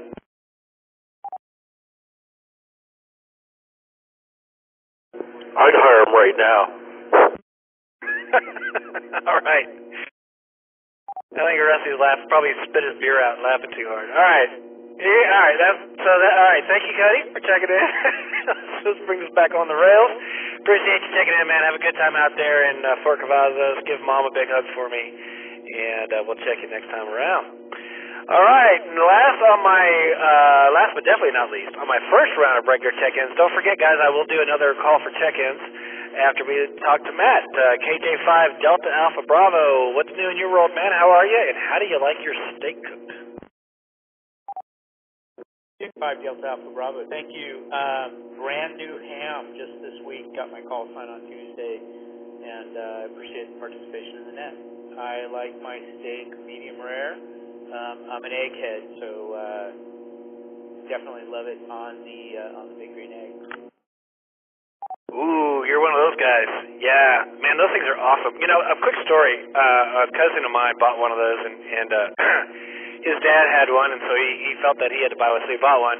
And he put a brisket on it and forgot it, and came back many hours later, and he was like, dude, you wouldn't believe it. There was nothing left. Like, it was gone. Like, it had cooked to dust.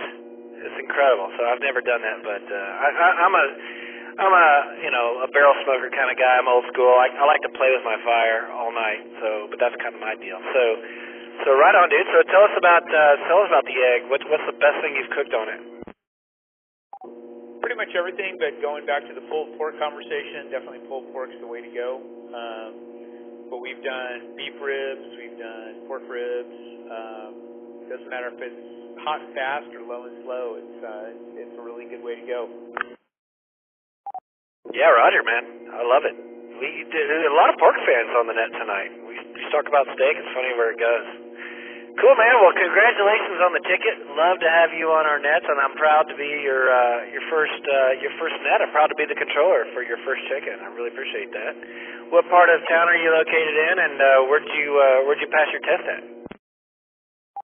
I did hamstudy.org for the test. That was amazing. But actually, both my wife and I got certified on the same night, and we're in Oak Hill, so it makes sense that we're sitting on the Oak repeater.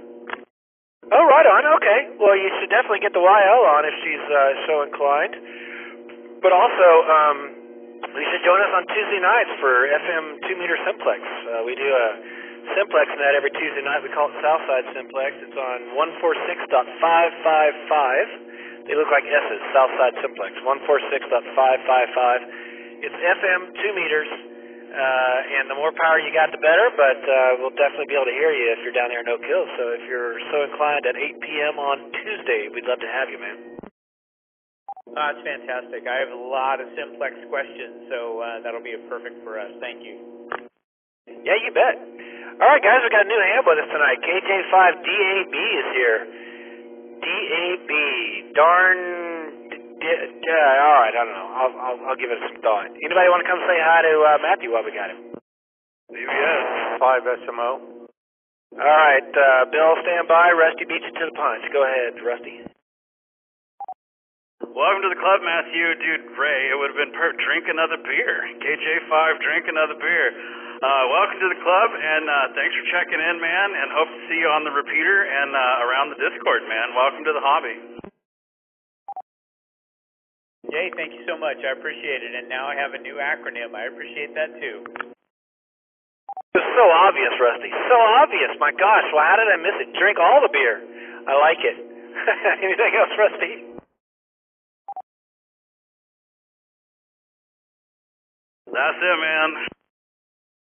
Bill, jump on in there, man. Just wanted to say welcome to the world of ham life.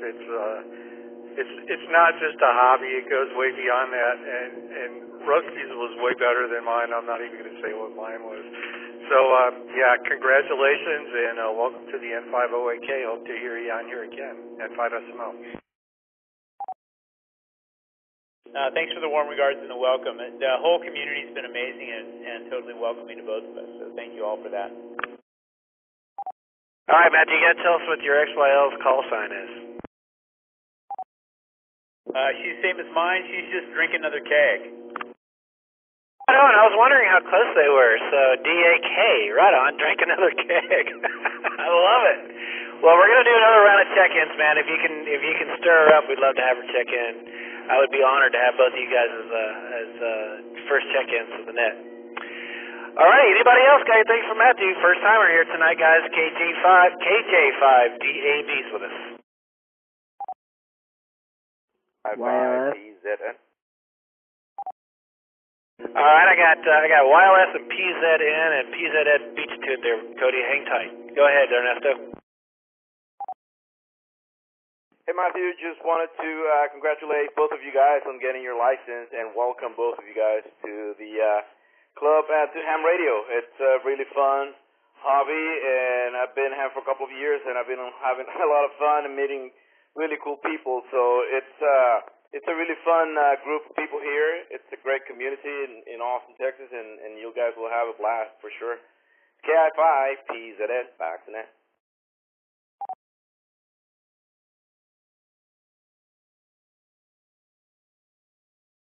Awesome, Ernesto. Thank you for the warm welcome. So there you go, Matthew. You got both the president and the vice president welcoming you to the club tonight on the net. Really good times, man. Cody, take it away, buddy. How's it going? I was just gonna do the same thing, kind of welcome you to the club. I'm KI5YLS. I'm probably been in the club, I don't know what, 2 years now, maybe not even that. And I got my call sign exactly a year ago on the 14th. So I'm sort of in the same fresh boat as you. I keep learning new stuff, so the club's great. Rusty is Rusty. We kind of just put up with him, but it is what it is. I like the drink another beer option better than what mine was going to be, because mine was going to be something that involved Dallas for the Dallas Cowboys. So, but I think the drink another beer is better one, or drink all beer. So go with that one. But yeah, just wanted to welcome you in and say I peek in and out of the Discord all the time, so you'll see me around, I'm sure. And I try to make every Thursday. So welcome to the club.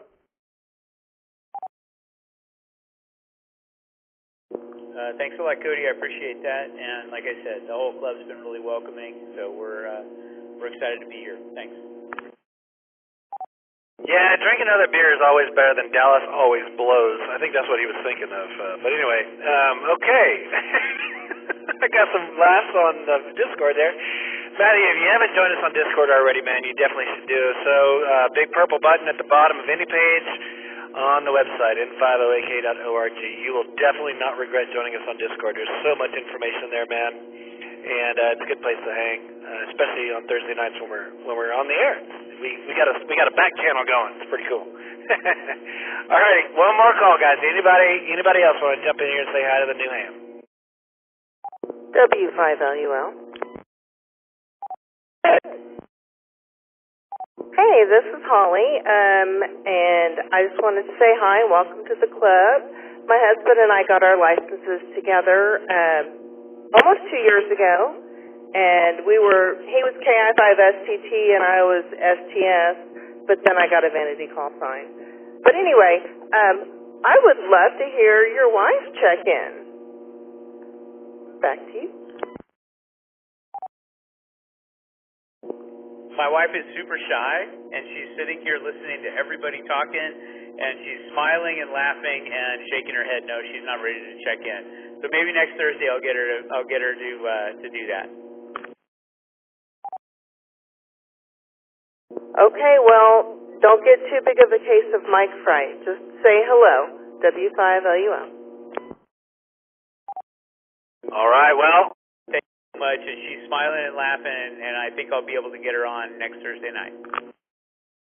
Roger, Roger. Well, you know, if she doesn't get on tonight, I am going to do another round of check-ins, so she's absolutely encouraged to do so. But if she doesn't, maybe Tuesday night, if you can make it, if you guys can make it 8 p.m. on Tuesday night, it's pretty laid back on Tuesdays. It's more of a rag 2 net. Maybe she can jump in and say hi to us then, and maybe that'll break her ice there a little bit. All right, last call. Anybody else want to jump in and say hi to DJ5, KJ5DAB? Quick comment. Yeah, go ahead there, Ruster. Yeah, I just wanted to remind you that we have the YLNet on Monday, and it is driven by the ladies for the ladies. So maybe she'll feel more comfortable hanging out. So Monday at 8 p.m., the YLNet, y'all check in, and maybe she'll check in there. That's right. That's right. Monday nights at 8 p.m. It is a net run by ladies. In fact, it's ladies only until the net controller, who is always female, opens the floor up to men. So yeah, it's a really good opportunity and a really fun net to listen into, by the way. Matt, over to you. Yeah, I appreciate that. That was actually the very first net we listened to because we had successfully passed our test, but we're waiting for the FCC to process everything. We paid our money, and then Monday night we tuned into that. Was our very first introduction. It was amazing to hear people from not just the United States, but Canada, India, just all over the place checking in. So I totally agree. That was very inspiring. Yeah, that net's awesome. It really is cool. And thank you, Rusty, for connecting us to that on Monday nights. All right, last call. Last call. Anybody else? November 5, Yankee Alpha, November. Hey, David, what you got?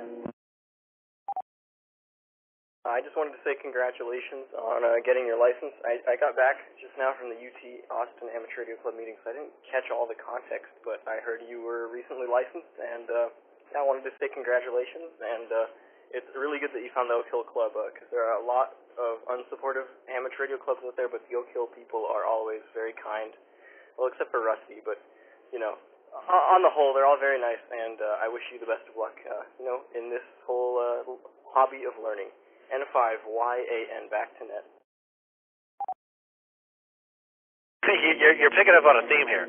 Rusty's a good guy. He's so good that we can we can grill him constantly. It's a lot of fun. So yeah, stick that in your back pocket. Next time you see him, give him a big hug and then poke him in the back. Alrighty, guy. Anybody else?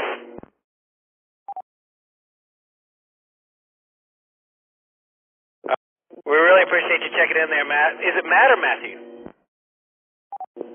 I go by Matt because that's what my friends call me. All right, well then I'll call you Matt, and you can call me Ray. Just don't call me Jay, or I don't remember how that song went. That was a long time ago. All right, right on, guys. Well, that's it for KJ5DAB and DAK. Maybe we'll hear from DAK a little later on, but I'm going to do a station ID and open the floor for more check-ins. It's Thursday night. It's almost 10 p.m. It's been a good one tonight. You are listening to the Oak Hill Amateur Radio Club Thursday night net. We're here every Thursday at 8 p.m., believe it or not. Yes, it's almost 10. It's been 2 hours, but that's all good. Believe it or not, this net has gone past midnight. It's happened. We've had upwards of 30-plus check-ins. I don't remember what time of year that was. Maybe it was in the winter. Maybe we might be getting back to that time of year where the nets go long, but we'll see. It'll probably be on Steve's watch where he has to get up at 5 in the morning, so it'll probably be a Steve net where it goes till like midnight. But anyway, this is the Oak Hill Amateur Radio Club's Thursday night net. We're in 50AK. My name is Ray, K5BZ. I am your net controller, and it is time for another round of regular check-ins tonight. If you'd like to join us tonight, you do not have to be an amateur, you do have to be an amateur radio operator, but you don't have to be a club member. In fact, we're a free club, so checking into our nets kind of makes you unofficially a club member. So come on and join us. We'd love to hear from you. Come now with your name and call sign. Keep them coming. I can keep up. This is Whiskey Zulu 5, Bravo Sierra, Rusty, Northwest Austin. Screw you, David. This is Kilo India 5, Papa Zulu November, Ernesto in East Austin. This is Kilo Charlie 3, November Alpha Golf, Randy. I don't know, Andersonville, somewhere's around there, Rusty guy.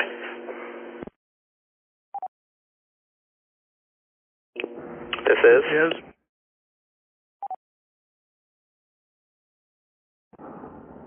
KB5MPJ, Jason in Burnett County on Echo Link.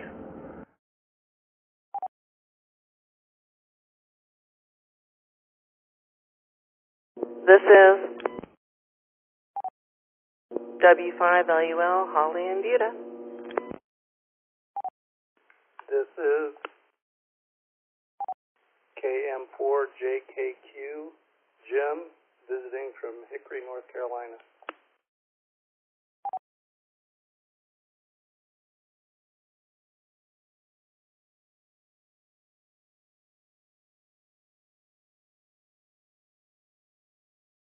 Got a good run, guys. Anybody else?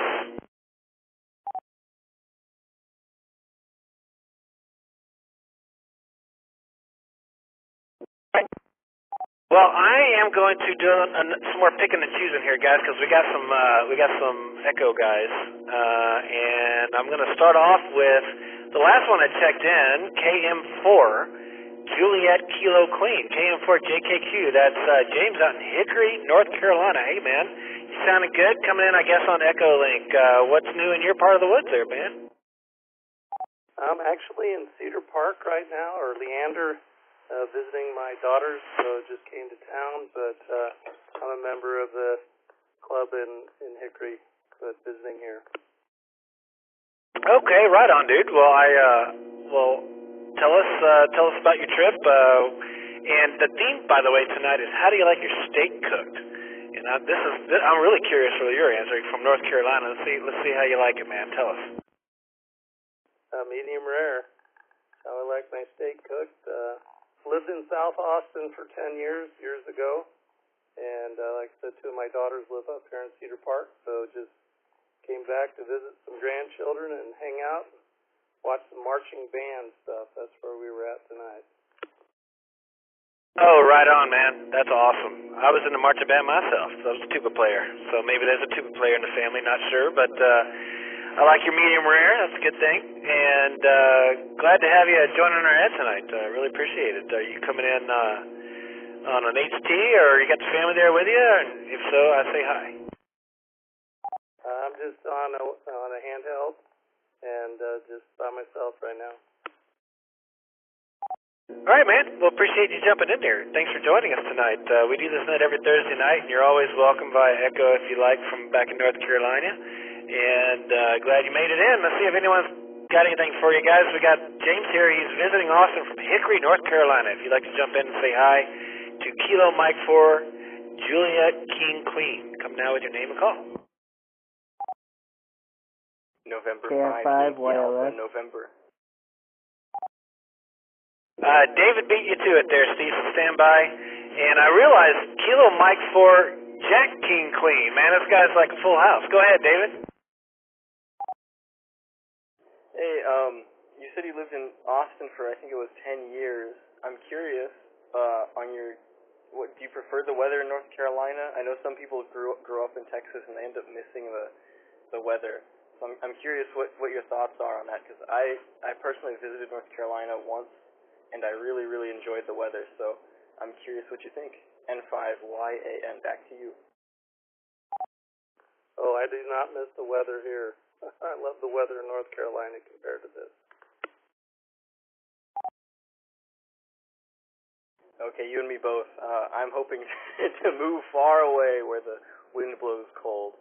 I'll take it back to net. N5YAN. All right. Well, hey, look, I grew up in South Texas, where it's humid all the time. It was humid as hell today, by the way. It felt like Houston today. Crazy. I don't miss that, but yeah, it's not so bad here in Texas. All right, I'll pass it over there to Steve now. KI5UKF, take it away, brother. Just wanted to say hello and welcome to the net. Thanks for visiting, and hope you have a good time here for as long as you're planning on staying. Back to you, Net. Thank you very much. Appreciate it.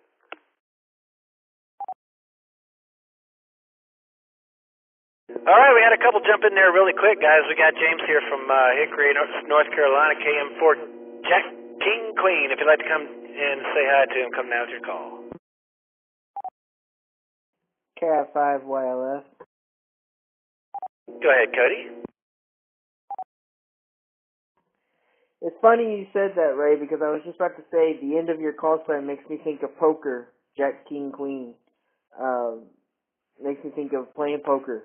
No, I was gonna say good choice on the medium rare. Good to see that people are joining that club. Other than that, just wanted to say that I'm kind of jealous that you're in North Carolina because I got to visit the Carolinas one time and I absolutely loved it. It was amazing. And you get to witness that 24/7, so that's always amazing. So back to you.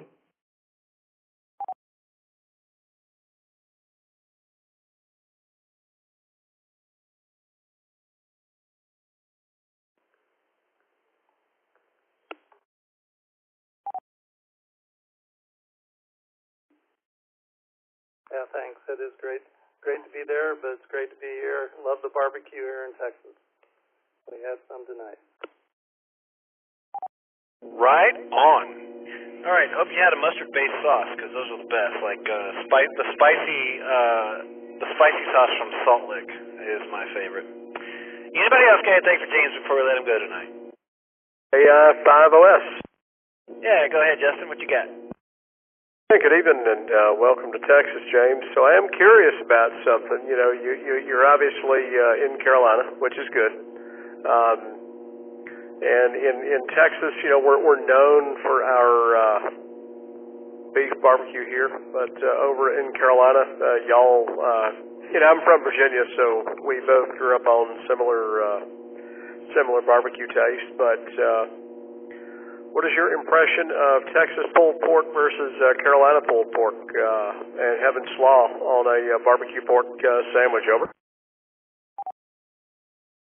Yeah, the slaw is a different animal for sure, and I absolutely like the barbecue here better than there. So I'm always looking for Texas barbecue, even back there. So I'm a little odd duck there. So when I come here, I'm loving it.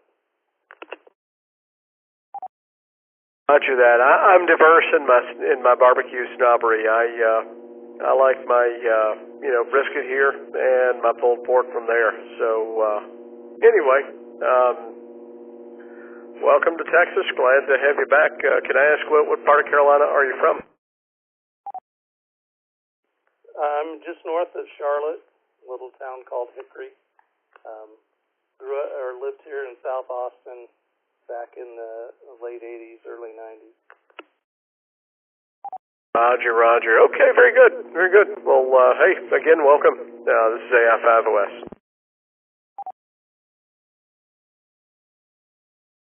Yeah, you know, to this day I don't understand the coleslaw on a freaking pulled pork sandwich. Just man, stop with that already. Maybe it's just me. All right. Well, thank you, James, for checking in, man. Really appreciate it. And you're always welcome on our net. We'd love to hear from you, even when you get back home. Come join us on Echo. All right, so let's move up to the other one that the other one that I thought was mobile in via Echo, and that would be Kilo Bravo 5 Mike Papa Juliet, my good friend Jason. He's in Burnett County via Echo Link. Jason, how copy, man? How are you doing? What you doing out in Burnett County?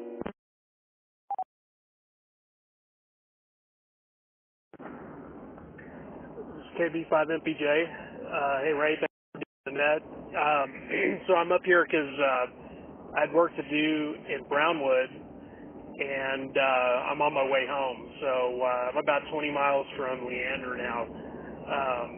And I thought about it. You know, we talked about Lake Brownwood as one of the places to do POTA, and had I known, I would have said, yeah, let's do Lake Brownwood. And I didn't find out till earlier this week that work to do there. I could have already been there and just waited for you to come meet me, but that's okay. Let it drop here.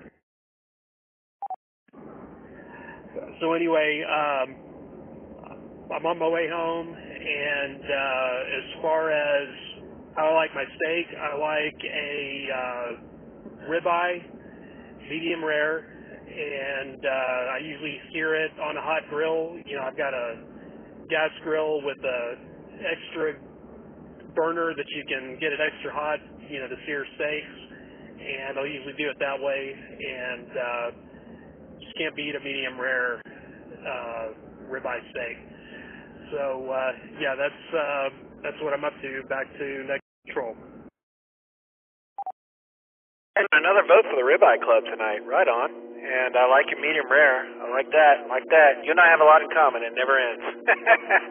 Appreciate you checking in, man, via Echo. And you have a safe drive out there, buddy. And I've got the camper all loaded up and ready to go. All I got to do is pack a bag when I get up in the morning and get my meetings over with, and I'll be seeing you. Guys, we got KB5MPJ here with us tonight via Echo on the road. If you'd like to jump in and say hello to Jason, come now with your name and call.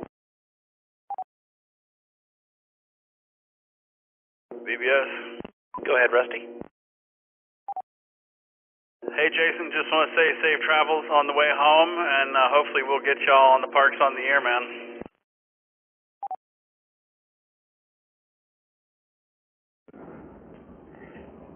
Yeah, thanks, Rusty. Yeah, we'll try to post on the on Discord what frequency we're going to be on, and if nothing else, we'll be on the get spotted on the POTA app.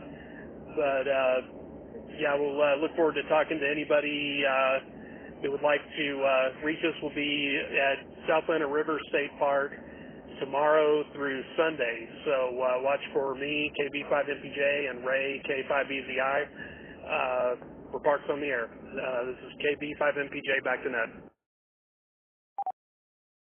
Jason, I was going to ask you, you're out there in the boondocks, and I was curious how 11 meters was doing, but I'm guessing you're in the work truck, so that probably answers that question. And the other thing I was going to ask you was, did you hear, you probably didn't earlier,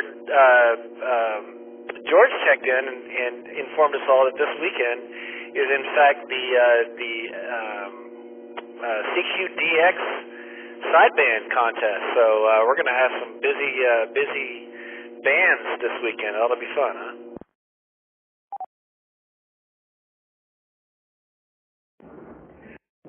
So I missed that part. I think that there was a place where I didn't have any cell coverage, and that's probably where he said that. But so that's it's just a phone, I guess, SSB contest on the usual bands all weekend. Yes, sir. So it ought to be interesting. It's going to be some busy bands, and I bet we get a lot of activity, dude.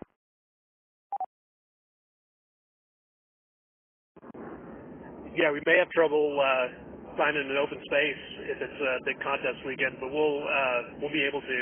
And I know that the WARC bands aren't used for contesting, but I've never been sure if they're used for POTA. Like, can you get on 17 and 30 and the other bands, the non-contesting bands for POTA, or is that also not done there? That is a good question. I'll have to look that up. If anyone's got the answer to that, or would like to otherwise say have a comment for Jason, KB5MPJ, come now. KB5OS. Yeah, go ahead, Justin. In my experience, I've heard plenty of people doing POTA on 17 and 15 when I wasn't there during the day, so there's no reason you can't use POTA as far as I'm concerned.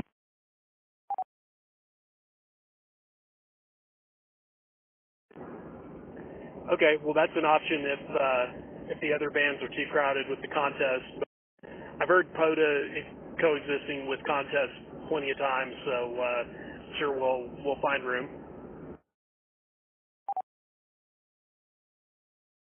Right on. Well, either way, we're going to have a good old time. So I don't know if you saw my text message earlier, but we're doing burgers tomorrow night, and I got some barbecue chicken coming up on the menu for Saturday, so it's going to be a good weekend. And the weather's looking good, so I think we'll be all right. All right, last call. Anybody else have anything for KB5MPJ?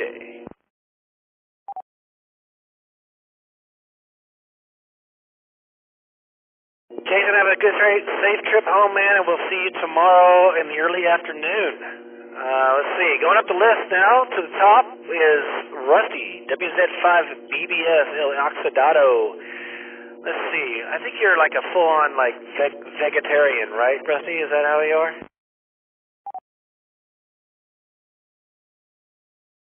Yeah, I say vegetables for the last. Count me in on the ribeye crew. I like the fat, and like you really have me if the fat on the outside is crispy, but as soon as it touches your tongue, it just melts. Like life is golden. So, yeah, I like a little fat with my meat. Let's see. We did what? Jamboree on the air, Ray and I, and the Sky showed up. Thank you, man, for doing that. My nephew's been blowing up my phone. He's super excited. He just can't wait for questions and figuring out how to get licensed. We got a couple of kids out of that, I think, that are going to get licensed. So, Jamboree on the air Friday was super cool. And then Saturday we had the meeting, and after that we did the VE session, and we got even more new hams, and everybody upgraded. The VE sessions are so much fun, and you know, I thought it was going to be kind of something that I did, but it's so much fun to see everybody nervous and getting ready to take the test, and then super excited when they pass. So if you've ever thought about being a VE, if you ever want to see the process in action, you can come hang out with us after the club meeting. David did. We had like a couple others in there hanging out. So being a VE is super easy. If you're an extra, we would love to have you. Sunday, I had a group of people over to watch F1 and hang out at the house. That was a good time. My man won, which was not a big surprise, but always fun. So yeah, it was a good weekend. Just been kind of farting around, doing the same old this week, and looking forward to a down weekend. And then after that, we will be doing the park potluck. So I got to order chicken and wrangle all the cats and get them to RSVP so that we can make it happen. Other than that, man, just pretty standard as usual, and looking forward to the potluck. All right, I got a couple things to unpack for what you said. First of all, the Jamboree on the air, man, God, those things are so much fun, and those kids were great. Big shout out and thanks to your brother for hosting and his pack. Those kids were fantastic. I still want that picture that was taken where we all actually looked at the camera and smiled. The only pictures I have that you sent me, I look like I'm like trying to, I don't know, untangle a mess or something. I don't know what I'm doing on the radio, but the pictures, I want that picture where I'm actually smiling at the camera. That would be nice. But anyway, shout out to your brother and your sister-in-law, by the way. They were great hosts and had a great time, and the kids in that pack are fantastic. Guys, Jamboree on the air, you know, it happens once a year. It's a Boy Scout thing. It's what got me into ham radio, believe it or not. And if you go look at my QRZ page, I've got the little certificate that I got from doing Jamboree on the air in 1987, and that's what got me into it to begin with. And it's so much fun to see the light go on in their heads, in those kids' heads, when they realize what's actually happening. We made contact with Japan, South America. Talked to a couple of great hams. This one guy in Detroit just chatted the guys up. Another guy in California was just great. I've got QSL cards on the way to those guys, by the way, Rusty, and I'm sure they're going to be happy to see them. It was just a blast. So, guys, check out Jamboree on the air. Keep your eyes open for it every year when it happens. It's a good time to get the Boy Scouts on the air, and they really do appreciate the chatter. If you can find a group to talk to, they really enjoyed it. It's fun talking to them on the air. And F1. So a couple things with F1. First of all, I didn't get to see any races this year, but my wife has some connections with work, and we got to go see Queen. And man, what a show was that! Jeez, that was awesome. Adam Lambert, man, that dude can sing, by the way, and he's been with Queen for 10 years now, if you can believe it.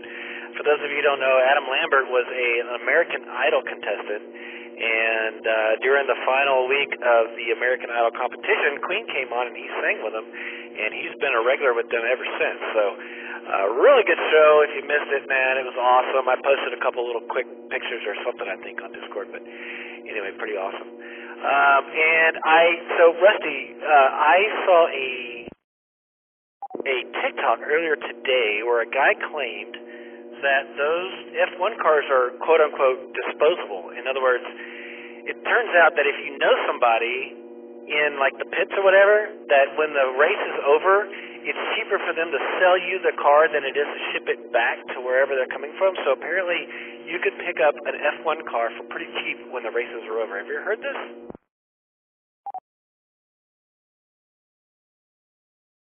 First off, I will get you that pic. I've been pinging my brother because I want the pictures as well.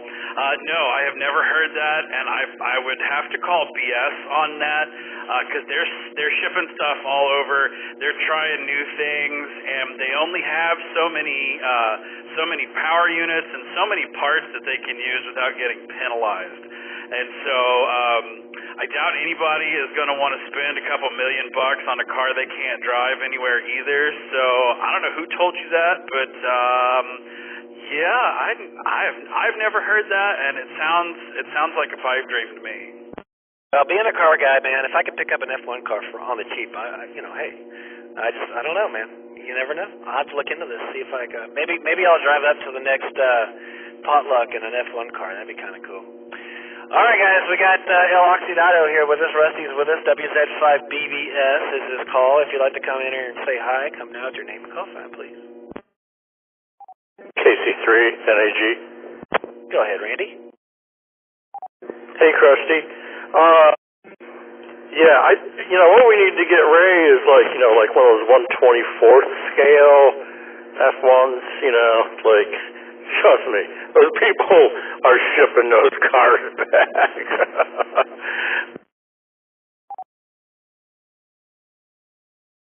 Yeah. I've seen some behind the scenes stuff, and yeah, man, all that stuff, it's like a carnival ride, and all the luxury setups and all that stuff, it all breaks down and gets shipped over, and so I would really doubt that. I know when they blow up stuff, if they're over in Europe, the factories will print stuff out and send it to them. So I don't know, dude. If you want to show up in an F1 car at the potluck, more power to you, and I will be more than happy to I guess there's not much going for a ride. Well, you can duct tape me on the back and spin me around the park.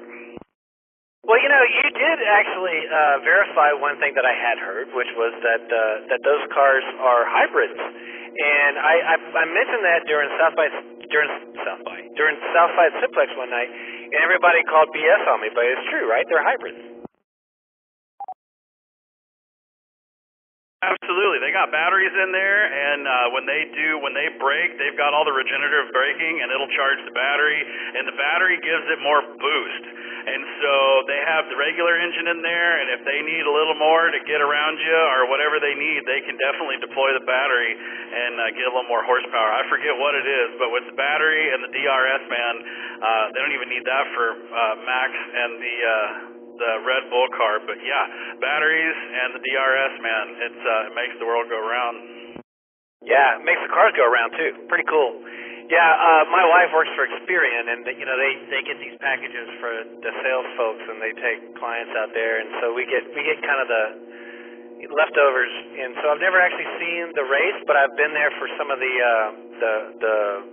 special events, like in one of them on Saturdays is they race like the old cars from like the 70s. And man, those things are loud, and it's so awesome, and I've seen that. And so yeah, this year all we got were tickets to clean. But I was pretty happy with that. All right, let me open it up and see if anyone else has anything for you there, Rusty. WZ5BBS is here, guys. Who wants to say hi?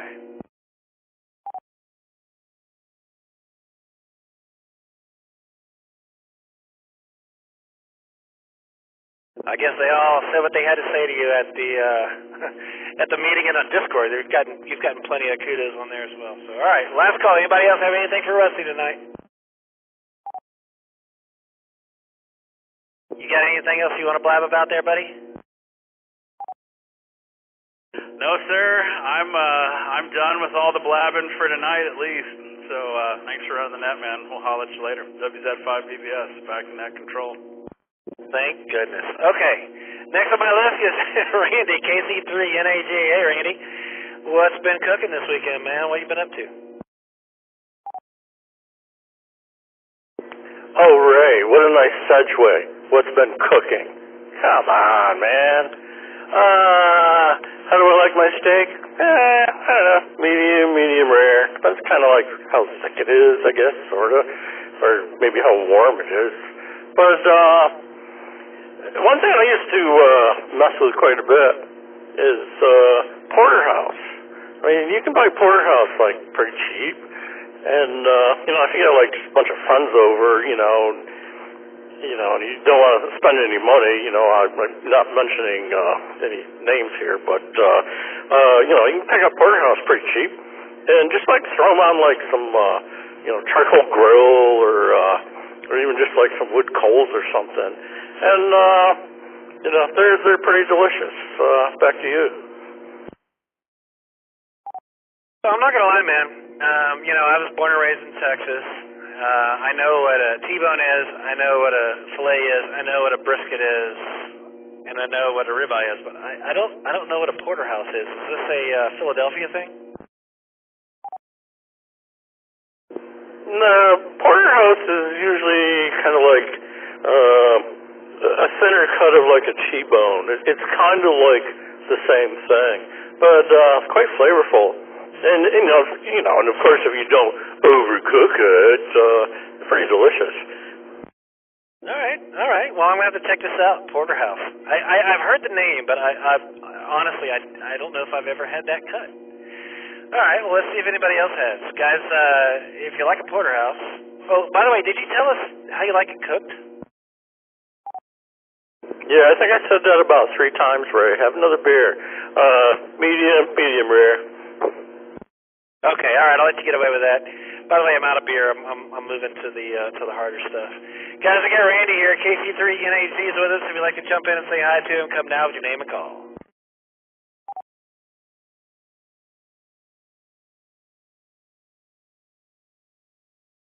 That's a true story, by the way, Randy. I am out of beer. I went and bought a 12-pack of Shiner Bock today because I saw a posting online that this guy, he was a British dude, and he had been traveling all over the world, and he made a post online. All right, I'll admit it was a TikTok. Anyway, he was like, one thing that Texans do better than anything else in the world, and that was Shiner Bock. He was like, I've been all over the world, and this is the best beer in the world. It was Shiner Bock, and it made me want one, and I hadn't had a Shiner Bock in a long time. So I went and bought a 12-er today, and he's right. It's pretty darn good. I forgot how good it was. Are you a Shiner Bock fan? I can't remember the last time I ever had one, which means I probably didn't really like them. But, hey, that's one person opinion, what I get a kick out of is the Lone Star labels, the national beer of Texas. Like, what's that about? Like, I don't get it, man. Are you being serious, Mr. Philadelphia? You don't understand what that means? Well, I got a clue, but like, I don't know. Tell me, dumb white northerner. What's this boy know? I don't know. Yeah, we've only been down here for 30 years. Texas is the only state in the Union that was its own country at one point, and in fact, we still have the right to secede if we'd ever want to, which would never happen. It wouldn't, of course, that'd be ridiculous. But, as a matter of fact, and I don't know how many people are listening to know this, but we're the only state in the Union that can fly our flag at the same height as the American flag. Every other state in the Union has to fly their flag below the American flag. Texas has the right to fly ours at the same height as the American flag. Did you know that? That sounds a little pretentious to me, man. That's Texas, buddy. The national beer of Texas. That's right. It's terrible, by the way. But, hey, I hate to say that, but Shiner Bock's really good. Yeah, Roger Dodger. Back to you, man. Yeah, all right, man. I can choke down a Lone Star Light, but yeah, the Lone Star Leaded is a little bit rough for me. All righty, sir. Well, thanks for checking in tonight, man. We enjoyed having you, and thank you so much for doing the news. It was awesome. Please keep it up. You do a great job. It's really entertaining the way you do it. I like it. I like your style. All right, next on the list is the VP of the club, KI5P PZN, that's Ernesto. Ernesto, my friend, how are you? You still awake? KFI-PZN. Hey, Ray. Thanks for running the net. Thanks, Randy, for helping out with the news, and David with the questions. And hello to everybody on the net. Just hanging out at the house here with Enrique, and not a whole lot of radio stuff lately, middle of moving, so I have a very simple setup here, and the antenna kind of laying to the on the side of the house, not very high, but still gets to the repeater. Now I'm talking on the HD, but let's see. But we have the Traveling Taco Net tomorrow night at 7 p.m. We're going to be hanging out with David and the UT Troublemakers out there at UT campus. And then Sunday night, the Weekend Wind Down Net at 7:30 on this same frequency. That's about it, man.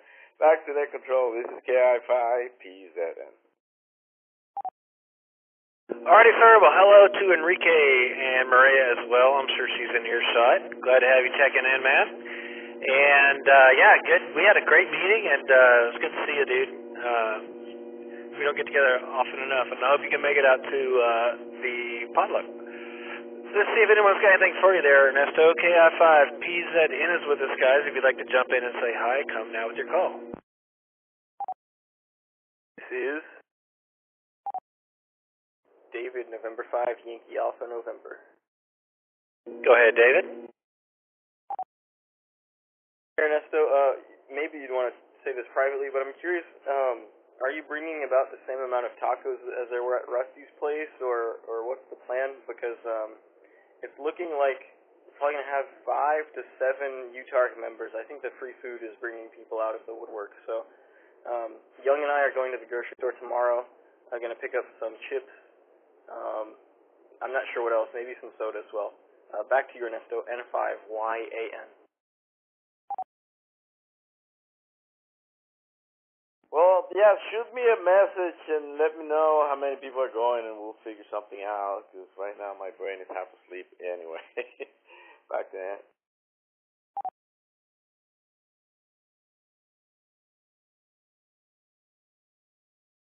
Man, I'm so bummed that I'm going to miss out on hanging out with you guys tomorrow night.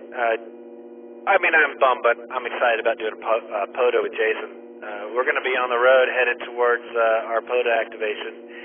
But, in fact, we might even get there early enough to where we can actually stop and get on Echo. We're definitely going to join. So, man, I hope you guys have a good time tomorrow night, and we're definitely going to be joining in via Echo one way or another. So, but I'm going to miss out on hanging out with you guys tomorrow night. I definitely would have been there if we weren't going to be on the road. Guys, Ernesto's here, KI5PZN. If anybody else wants to jump in, come now with your call.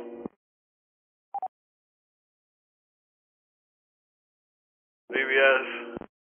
Go ahead. That's all I got. Back to net control.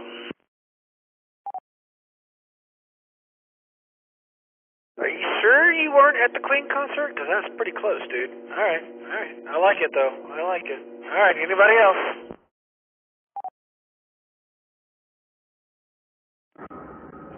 KB5MPJ. Go ahead, Jace.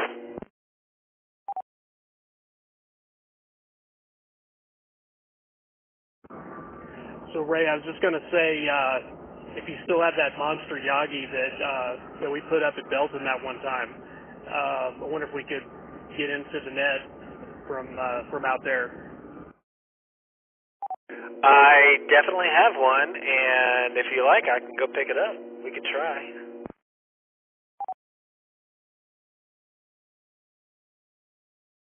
I guess we can look at the mileage and see how far it is, but a little better chance of hitting Johnson City from out there.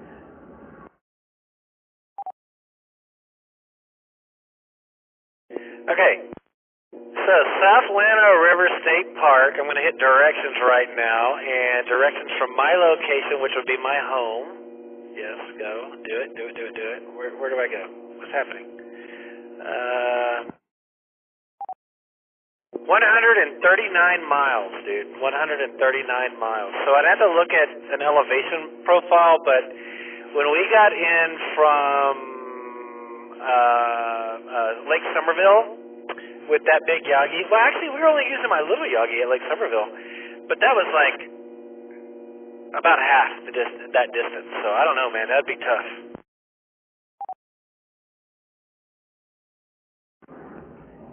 Yeah, it'd be tough. I would say if you got room, but that thing's pretty big, and if it's going to be in the way, then, maybe don't worry about it. But it might be a fun experiment. It would for sure. You know what? When the net's over, I'm going to pull up an elevation profile and see if we're going to have any elevation at our advantage. And if there's nothing in between us, then I might just roll over to the storage facility and pick that up.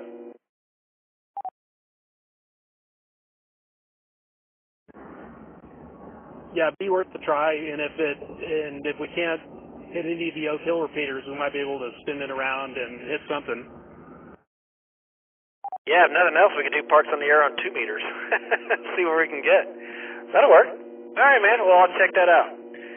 Let's see. Anybody else got anything for KI5PZN tonight?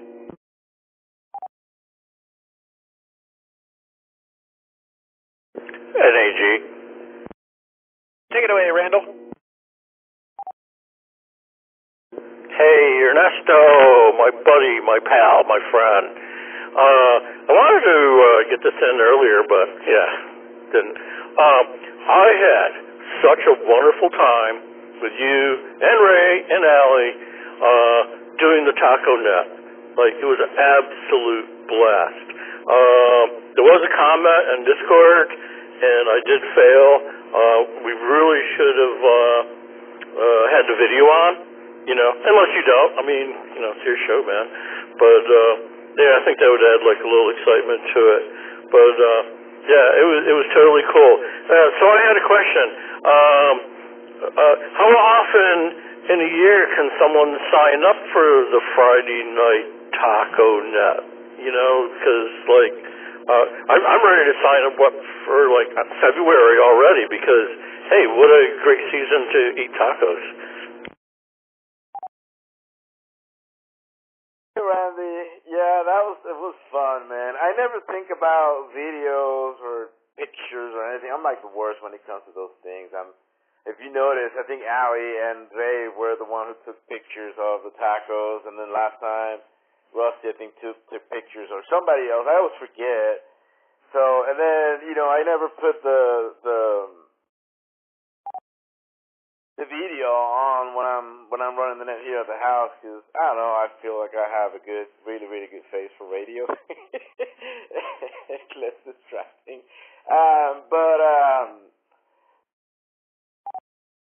The net, absolutely, dude. I think I have, let's see, so I have Brent for January and Paul KA5FZU already signed up for February. So it'll be March, dude.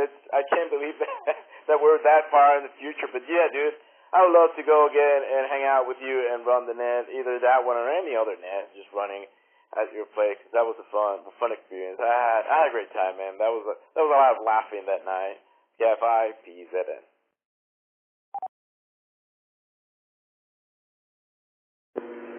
Yeah, well, I mean, that's what I'm talking about. That was the message I wanted to get out, is like, it was really fun having Ernesto come over to my garage shack and, do like a shared net control thing. It's a lot of fun. It's interesting, and it's a lot of fun. So, any of y'all out there, you better sign up quick, because I'm going to get back on the list, man. I'm telling you, the tacos are that good.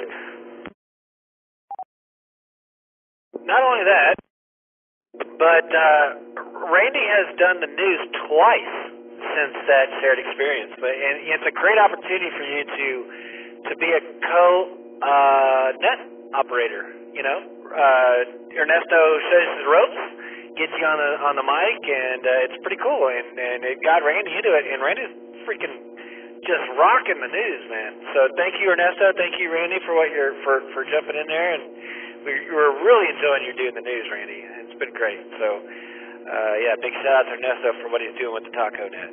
Anybody else before we let Ernesto go? Last call. KFIPZ ends with us.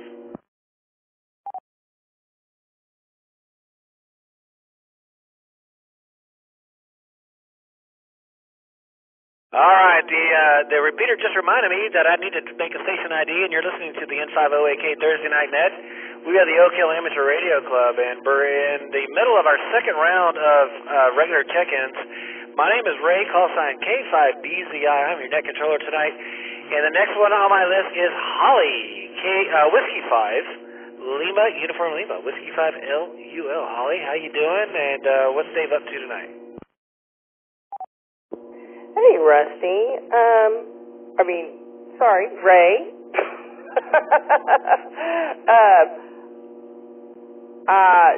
Dave's just sitting here listening. I actually was calling in because I have a question, and it's probably a dumb question. In the almost 2 years that I've been a ham, I have never done a log of any kind. I don't know if that's like paperwork I need or if there's an importance to doing it online. I'm just curious what your thoughts are on, adding stuff to a log. All right. Well, first of all, I've been called worse, but barely. But I'll take it. And I can't help but enjoy the irony of typically, you like just recently in this exact net, I was talking to someone whose XYL was a ham, and he couldn't get her on, and now I'm talking to Holly, and she can never get Dave on. But that's all right. We hear you, Dave. We hear you over there, buddy. But hey, we love having Holly on. To answer your question, on 2 meters, I wouldn't worry too much about it unless you're making long distance. There's some propagation going on, and you're talking to somebody far away. You might want to log that. But my advice to you, and this is my advice, and I'll open the floor up to comments from everybody, of course. But my advice to you is definitely get on QRZ.com, and start your log there. If you guys are making any, I think you're both technicians, but you can get on 6 meters and make long distance contacts. You want to definitely log those on QRZ. And as you start working a lot of HF and making contacts all over the country and the world, you're definitely gonna want to put those on QRZ, and then eventually probably Logbook of the World, which is the ARRL version. And there are ways to integrate those two logs. So, like I say, if you're working local and you're doing repeaters and just talking to folks locally, not a big deal. But if you're gonna start DX and start getting outside of Travis County and beyond, you're gonna want to log those, because especially if you make a really long DX or a really long contact on 2 meters, like to Louisiana or Oklahoma or something, those guys are gonna probably log it and want it confirmed. And so that's my answer. But I'll let you have it back, and then I'll open up the floor for comments. Okay, well, so I think before I get on any of those other bands, I should probably learn how to do the log. So do you have any good resources for that? Yeah, go to QRZ.com and set up your profile. You should probably do that anyway. I haven't looked in a while. I don't know if you've done that, but go to QRZ.com. It's free. It's like a Facebook for hams. Set it up, and it has an online log there. And you can start logging contacts with me, Rusty, whoever, and we'll confirm them, and you'll get a feeling for how it works. Sounds good. I think I'll give that a try. Yeah, so with that, that's my 2 cents. I'll open it up for more valuable information from the rest of the group. If anyone would like to jump in there and share your experiences with ham logging, come now with your name and call. Maybe AI5OS. All right, so we got Justin and Rusty, and Rusty won the battle there, so we'll let Rusty have it first. Justin, stand by. Well, first of all, hi, Holly. It's been forever since we've chatted on the radio. Before we get into logging, I hope you and Dave are coming to the potluck. Go to the website and sign up. Hopefully we will see you there. Secondly, for logging, I log everything to Logbook of the World. It seems to be more globally accepted, or around there. And then QRZ, I will pull all of my log contacts from Logbook of the World into QRZ. You can import them for free. QRZ changes what it costs to do different things and whatever, but you can pull stuff in there for free. The other thing between Logbook of the World and QRZ, you can set. I have them on both, so you can do them on both.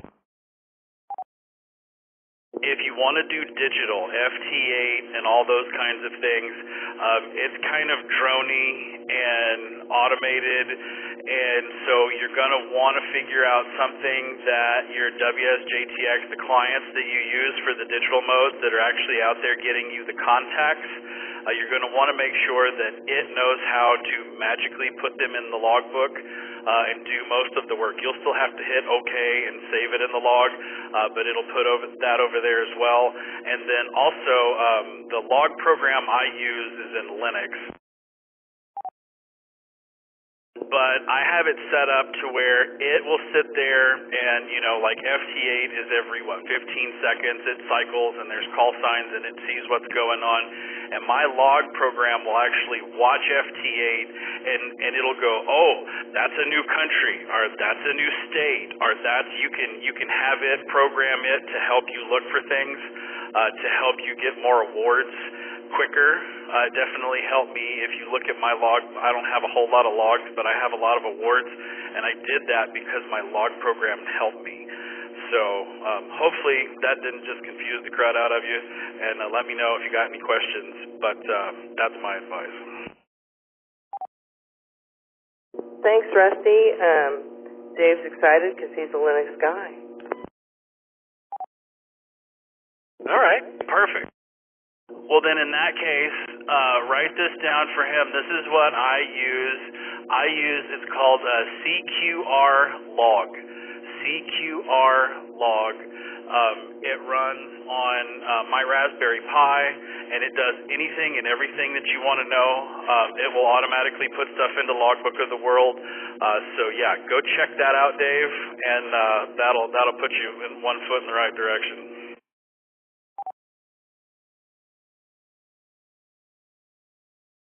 Linux.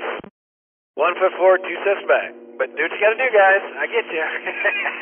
I'm just picking on you. I like Linux too, but I don't have time for it. All right, well, that's Rusty's feedback. Let's go see what Justin has to say. AI5 OS. Go ahead, brother. Yeah, I was going to say, you can start out logging with a piece of paper if you really want. I mean, just to get technical, typically you want to write down name, call sign, frequency, and mode, just for starters. I have started using, if you use any of the digital modes, FT8, boy, it is a great filler. You can fill your log up fast, and Ray is right. I would definitely start out with LOTW. It is the more challenging one to get set up. I think the setup process is a little cumbersome, but once you get it set up, everybody else, whoever else you want to log with says, oh, you're with LOTW, no trouble, and so you can easily export whatever you have from there into, something like EQSL.cc or whatever, but, just to start, even just writing stuff down on a piece of paper and Notepad work just fine, and you can then enter them into QRZ and or LOTW once you get that going, and have them all confirmed. So I didn't think I would enjoy it, and I was playing on HF long before I started logging, but people do like it, and it kind of gets addicting when you start tracking the countries you've worked and all kinds of fun stuff like that there. So anyway, that's my 2 cents. This is AI5OS. Thank you. That's some good information. I'm a database girl, so I think this might be interesting. Yeah, Holly, Justin brings up a good point. When you start logging with one of the online, you can totally do it by paper, and, obviously the ARRL would prefer that you log every contact you make, at least on paper, and you can do that. But the online options are really easy to use. Actually, I think my recommendation would be maybe to start with the QRZ one first, because I think it's a little bit easier to get going with that. But Logbook of the World, you'll have to get there eventually, and it does synchronize. They do synchronize the two. But what I was going to say was the point that Justin made was, when you start keeping track of your contacts, there are actually awards and stuff that they will award you. You working certain number of countries or certain number of counties. Like worked all states. Like on QRZ, for example, I'm missing one state, Alaska, and I can get an award that I can frame and put in my shack that I've worked all states. So anyway, good stuff there, and you should definitely look into logging if you're gonna do ham radio. It is rewarding. It's fun to look back and see the contacts you've made and all that jazz too. So yeah, logging is a good, fun part of it, and especially if you're a database person, I think you'll dig it. Back to you, Holly. Well, thanks, Ray. I appreciate the information, and that's really all we've got going tonight. Thanks for hosting the net. W5LUL, back to net control. All right, good topic, man. Logging. That's a good one. I don't think that's come up in a while. See if anybody else has any comments. W5LUL here, guys. We're talking about logging. If you'd like to jump in on the convo, jump in with your name and call. KG5UNK. Yeah, go ahead, Doug.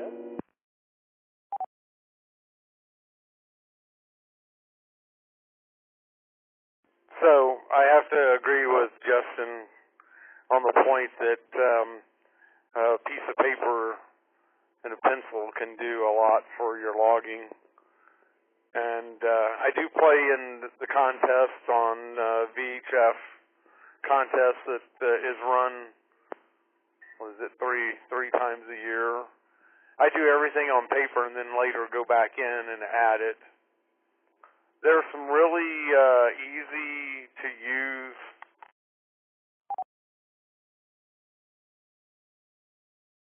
free electronic software that can be very, very simple all the way up to very complex. Most of the logging software that's out there, this logging software, first off, has very little to do with LOTW or QRZ. But, for example, there's one called Grid Tracker. Sorry, that's another program that works with digital modes mainly. Roverlog. Roverlog is really meant as a rover software, logging software, but it's very, very basic. Call, what their location is. Of course, most of the time, most people want a signal report, and so I don't think it fits that one very well. Anyway, the other thing is, if you get into digital, Grid Tracker is a good little program that runs along with the WSJTX, which is FT8, FT4, and that has its own logging, and it can drive other logging, and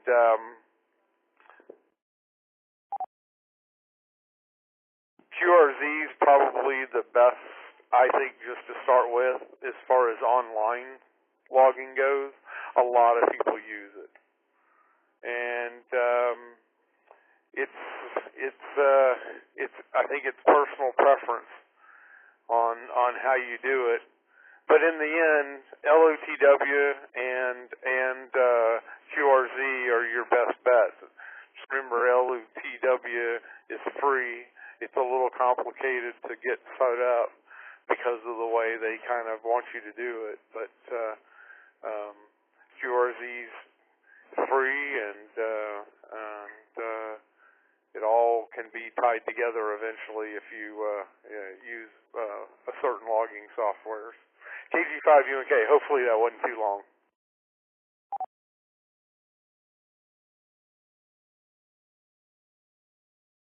Thank you. I appreciate that information.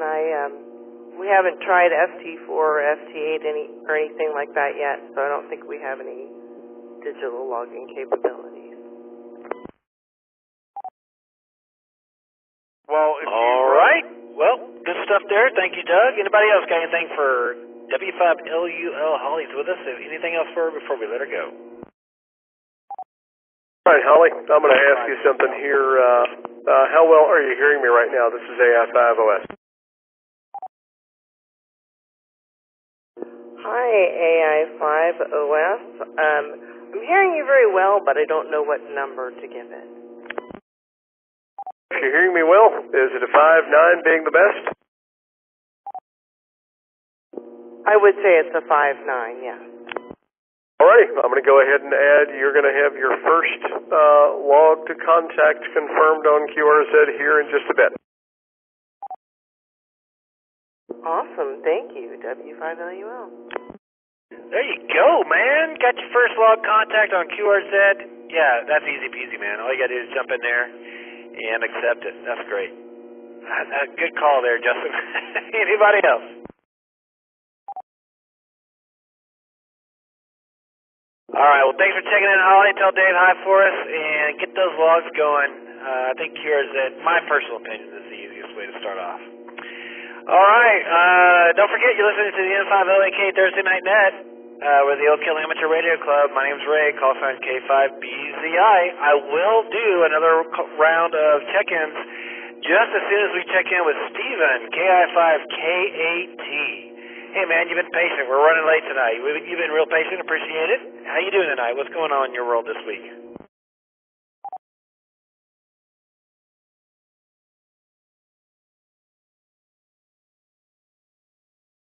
You fell asleep. KI5KAT.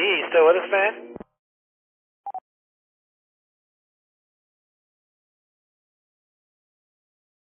Catman said to hell with it. Man, it's almost 11 o'clock. I can't blame him. Well, we'll check back with him here in a little bit. You there, Steven? Are you coming in? All right, we'll check back with him in a little bit. Guys, that's the bottom of my list. I just did an ID, so you know who you're listening to, the N5LAK Thursday Night Net. If you want to check into tonight's net, now's the time to do it. It's never too late on a Thursday night. I'm still taking check-ins. If you want to check in, come now with your name and call sign. This is 5OS, Justin in Austin. This is November 5 Yankee Alpha November. Up here in North Campus, checking in regular after coming home from the UT Amateur Radio Club meeting.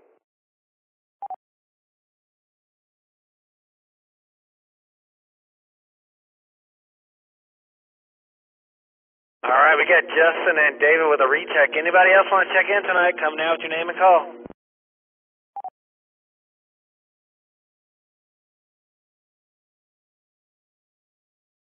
All right, another herd. Let's hand the mic over to Justin tonight. Alpha India 5 Oscar Sierra. Justin, man, you sounded good tonight. You got a booming signal. What's new on your neck of the woods up there in North Austin? Oh, not doing too much here. I picked up one of these power supplies from a buddy of mine at Belton. He makes these, by the way, if anybody needs a good power supply. Guy's name is Rusty Calls, C-A-W-L-E-S. The email address is rusty_radio@yahoo.com. But he does makes these really nice, they're old HP server power supplies that he puts puts a resistor in line, and it steps the voltage up to about 13.8 volts, and they'll do 75 amps, and so they're $40 a pop, so they're well worth the price for a couple of good little shack power supplies there.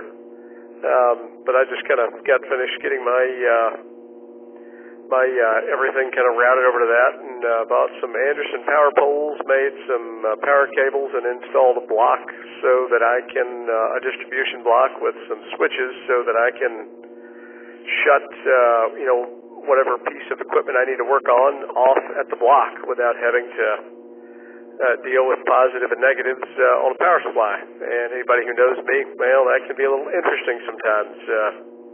Being as blind as a bat in one eye and not being able to see out the other. So hoping to get with Kyle soon and get my Go box finished so that I can start doing some POTA and all that good stuff. And wondering if the weather is cooler, if I could maybe get some help seeing if I could get my hex beam raised. Just somebody to help me with the telescoping pole. I'd love to try to get it raised another 5-10 feet, if at all possible. It's up's working great, but we need to kind of get it over the roof line if it could be done. Just so that I'd like to see if that improves, makes any difference in the propagation. So anyway, having a ball over here, working a lot of FT8 and having more fun on the ham bands than I probably should. So, this is AI5OS. Hey man, I gotta give you the award for timing out the repeater tonight. Which is weird because I didn't think you went that long. Like our repeater timeout was like 2.5 minutes, and it didn't seem like that long. I don't know. Anyway, maybe I didn't let it drop long enough before you jumped in there. But anyway, yeah, good stuff on the beam there. You definitely, I know you've been bragging about how good that hex beam works. And it's funny you say that. I did a Jamboree on the Air event with Cub Scouts the other night, and I talked to a guy out in Detroit, and he was on a hex beam, and he was like, man, I love this hex beam. And I was like, yeah, I've got a couple buddies down here in Austin that have a couple of them, and they just love those things. And he was like, yeah, man, it's awesome. So, guys, hex beams apparently are the way to go. And yeah, you're right. The weather's starting to light up a little bit, so I think you might get some help over there. 5-10 feet shouldn't be too terrible to accomplish. You said you've got that thing on a push-up pole already, right? So someone just needs to come out there and push it up for you? I just need it takes like 2 people, as I understand it, because Jason and David helped me out last time, and they did a really bang-up job, helped me kind of get things, get these wires redone, and I was kind of curious if there was any way to get it up another 5-10 feet. It's just somebody needs to be able to, I think, pull up, and the other person needs to control the, I guess it's a cotter pin or some kind of an adjustment on the push-up pole. I've offered to help, but it was kind of like, hey, no, we should probably do this because that way, safety first, right? And I'm not opposed to doing it, but I would have to be shown how. But it would be nice to get it up another 5-10 feet, just to get it above the roof line. Is it going to make a whole lot of difference? Maybe not, but you never know until you try. I think it will. And by the way, I've got an idea for you there, Justin. You know what you ought to do, man? You got to reach out to Rusty. You need to get our Club Fox and hide it in your front yard. That way, when people show up to find the fox, you can recruit them to help you raise your antenna for you. Yeah, I should do that. In fact, I was thinking about at some point also, I'm thinking about, and just as an FYI here, I have 2 antennas up. One is an infed, and one is a dipole that's ladder line, which that dipole is okay. I've thought about taking them both down and putting up, something that just does 40 and 80, but does them really well. And if I do that, I will certainly give those 2 antennas to whomever helps me out with that. Just as a thanks in kind for the labor. That sounds like a deal to me, man. Well, right on. Yeah, I think probably another 5-10 feet probably would be good, because I think you only have that beam up about 25 feet if I remember correctly. So yeah, getting that quad up a little bit better, I think would definitely help you out. But anywho, your 2-meter signal is strong tonight, my friend. You're sounding great. And let me open it up and see if anyone's got anything for you tonight. Justin's here with us, guys. We got AI50S. If you'd like to jump in here and say hi, come now with your name and call.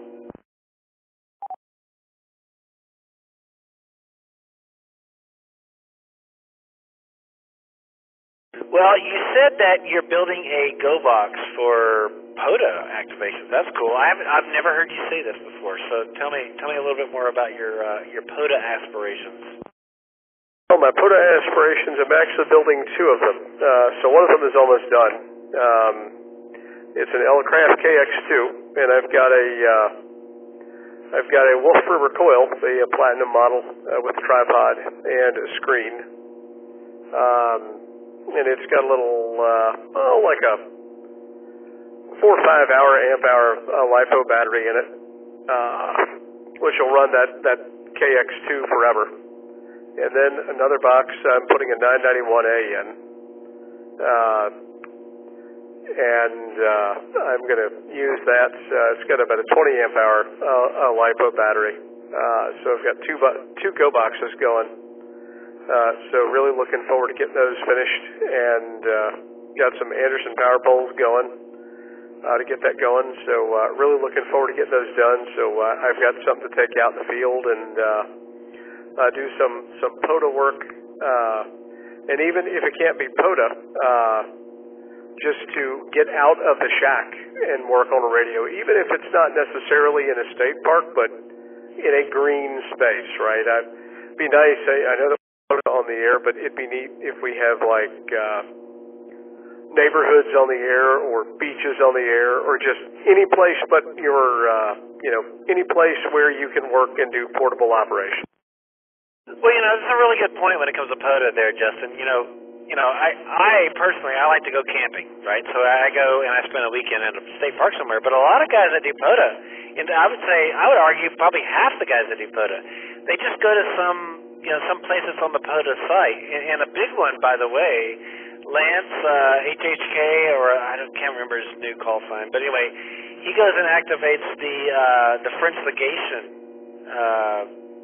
It's not even a park, but it's on the POTA list downtown. It's the French Legation. I can't remember what it's considered, but anyway, it's on the Parks of the Air thing, and he doesn't just get out. He goes there for a couple hours and goes home. There are people who go to the parks. People go to. I've known many people in the club go to. Where are we doing the? Oh my goodness, I can't. It's anyway that park where we're doing the potluck, McKinney Falls. They'll go out there for just a couple hours, just to get out of the house. So my point is that I agree with you 100% that it's a good idea just to get out of the house and do Parks in the Air, and people dig it. So yeah, so good stuff there. So anyway, I'm excited about your GoBox builds, and I'm excited to make Parks in the Air contacts with you. So keep us involved and keep us up to speed on how you're doing with all that. So anyway, thanks for checking in tonight, and I've already opened it up, didn't hear anybody, so I'll let you go, man. Good stuff, and hopefully you can get somebody over there to help you out. Raising that antenna, I definitely recommend putting a fox in your front yard. That'll make it happen for sure. But have a good night, Justin. It's good hearing from you, man. Your signal sounds great. Next on my list, guys, is David with a recheck. November 5, Yankee Alpha November's here. David, rechecking from the Casa, I assume. How are you doing, man?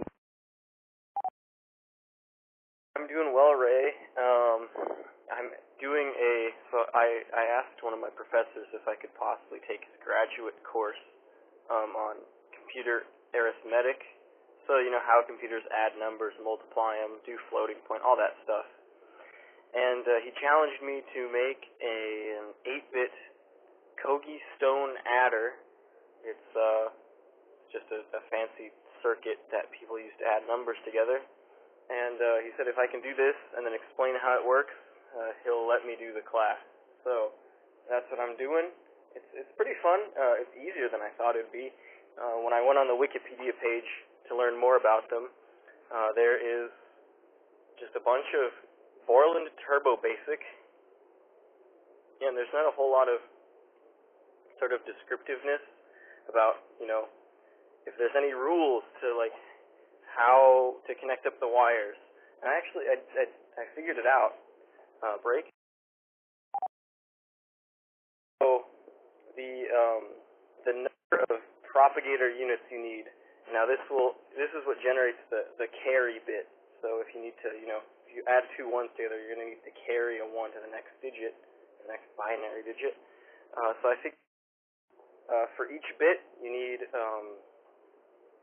log base 2 propagators, and you take the ceiling of that, so you round up. And for each propagator, you go back 2 to the n over 2 places and up 1. And that's how you connect up all the wires. So it's very logical, the ordering of the wires and the connections. So that will make it easy to generate all of these logic gates using a script instead of writing it all out by hand. So if the professor asks me to make an 8-bit adder, or a 9-bit adder, or a 16-bit adder, I can just change a variable, and bada bing, bada boom, it'll generate the adder, and I won't have to spend hours writing down all of the logic gates and the associated connections between them. N5, YAN back to net. That sounds pretty awesome. Is he expecting you to be able to generate it in that way, or is he expecting you to kind of go the long way around, or are you cheating? It kind of sounds like you're cheating. The assignment was open-ended, and actually, like, I will say, in a way, this is cheating in the end, but in the short term, doing it this way is much more difficult. For a 5-bit adder, let me do this. So that'd be 5, 6, 7, 8, 9, 10, 11, 12, 13. Yeah, so for a 5-bit adder, I would only need to write down 13 elements. So you basically make a definition of a circuit element, and then you use those definitions. You say, okay, I'm going to make 5 of them, and I'm going to wire them up this way, right? And, that's fine, but when you get to more and more bits, you have more and more elements, and wiring them up is going to be tedious and very a pain to debug. So it's more pain in the short term to make it generate them parametrically, or parametrically just means you type in the number you want and then you run it and it goes, versus doing it by hand. Because doing it by hand is just going to have a huge mess of wires and gates there. Right on. Well, that sounds fascinating, man. You gotta share that with us on the Discord channel and see, so we can see kind of how that all works out. Sounds like you got it pretty much in hand. So I think you're gonna, I don't know. Just from your description of it, sounds like you got a handle on it. So I think you're gonna get into that class. So let us know how it goes, man. Let's see if anybody's got anything for you tonight, guys. We got David here. He's wiring up logic gates. If you want to come say hi and give him a little tip, come down with your name and call.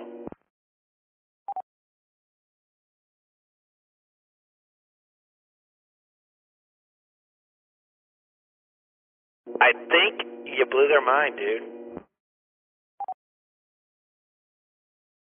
Well, I mean, there's plenty of people in the amateur radio club who know much more about things I've never even touched on. So it's always nice to know we all have our own little area of expertise, if you will.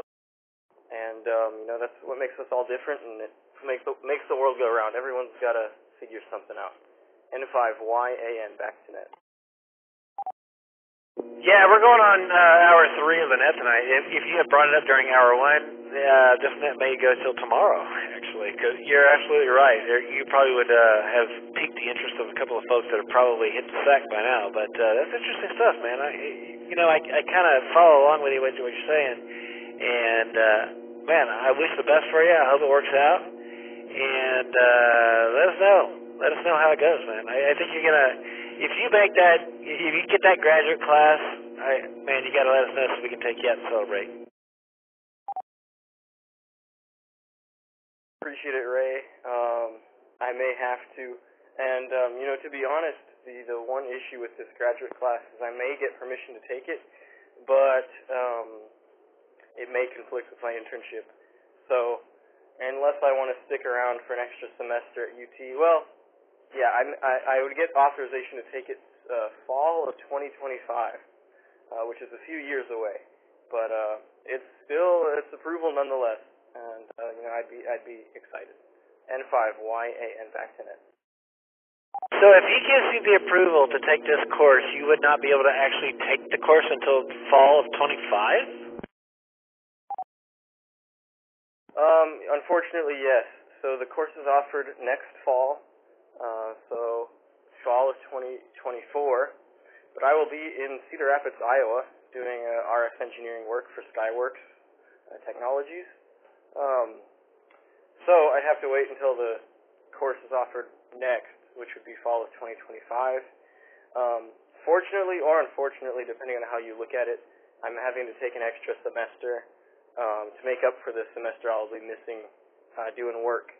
But other than that, it seems like a fun class, and I currently have this professor for my circuit theory class, and it's been fun chatting with him after lecture about circuits, ham radio, and computer arithmetic units. I keep trying to get him to join the UT Amateur Radio Club, or at least stop by, but he's not budging. I think he's actually friends with our club trustee, Bob. I'm sorry, Bob, if you're listening, I'm forgetting your last name, and your call sign. I'm a bad vice president. But, really nice guy, Dr. Earl Schwartzlander, if we've got anyone playing along at home. Right on, man. Well, good stuff, dude. Appreciate you sharing, and good luck with all that. And at your age, you're going to do a bunch of stuff, and I'm glad to hear that you're going off and doing different things in different places, and it'll all come back around. You get opportunities to do whatever you want to do when you get back. So go off and do what you got to do, and come back and do other things. So anyway, I'm gonna roll this net into a ball, if you don't mind, David. Go ahead. Oh man. Go ahead. Screw you, David. Have a good night, buddy. WZ5BBS. For you too, Rusty. I think David was just because I have a habit of trying to keep David on the air while he should be studying. I think David's just trying to draw my net out tonight, so I can't close it. Is that? Am I on track there? N5YAN. Go ahead. I'm just up, and this is more fun than doing homework, so there's no conspiracy here. Allegedly. Okay, guys, you've been listening to the N5OAK Thursday Night Net, and even though David tried to drag it on till the wee hours of the night, it is 11:15, and I'm going to close her down tonight. Thank you, Kyle, for joining us tonight. It's been a fun one, as always. We are the N5OAK Oak Hill Amateur Radio Club, and we're here every Thursday night with this net. You can catch us on the N5OAK Extended Repeater Network. It's the 147.320, the 147.250, which is out near Johnson City, as well as the 441.775, which is located on UG campus. On Thursday nights, we are linked to the KA5D system, otherwise known as the University Link system, and it's repeaters, quite a few of them that are based at UT campus, but also located in the northern part of Austin, Texas. We are also connected to other random repeaters known to be connected to systems in Buffalo, New York, as well as Colorado, and I think tonight we're in Minnesota, I think. So check us out every Thursday night at 8 p.m. for the Oak Hill Amateur Radio Club Thursday Night Net. If you'd like to find out about more nets that happen on this repeater network, you can go check out our website at n5oak.org and look at the calendar tab. The calendar has a boatload of nets, guys. We got a bunch of them, including the Simplex, the 2-meter Simplex night that happens every Tuesday night at 8 p.m. on 146.555. You can also catch the UT Amateur Radio Club's net every Wednesday night at 8 p.m. on the KA5D system, as well as this N5OAK Oak Hill Amateur Radio Club repeater network as well. We are connected to the KA5D system on Wednesday nights for the UT Amateur Radio Club's net. Like I said, if you want to find out about more nets, go check out the website, n5oak.org. On the calendar tab, there's a bunch of them on there. And there's something to do every night of every week if you can get away and get on the air. We'd love to have you. My name is Ray, K5BZI. I've been net control tonight, and it's been a great net. I want to thank everybody who contributed, especially KC3NAG, who did tonight's news, and to Steve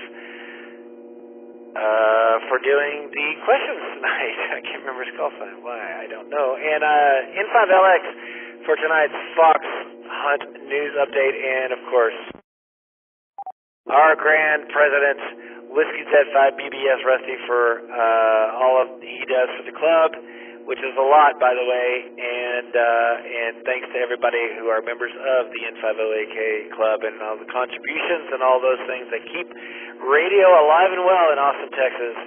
Thank you, everybody, and now return this frequency over to regular amateur use. Good night, 73. Night, Ray. Sleep well, Ray. Oh, I will. Blues at 5, BBS November 5, Yankee Alpha November.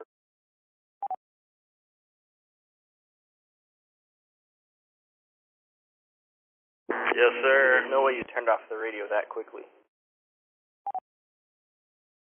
What you got? I want to make sure, are you coming to the Taco Net tomorrow?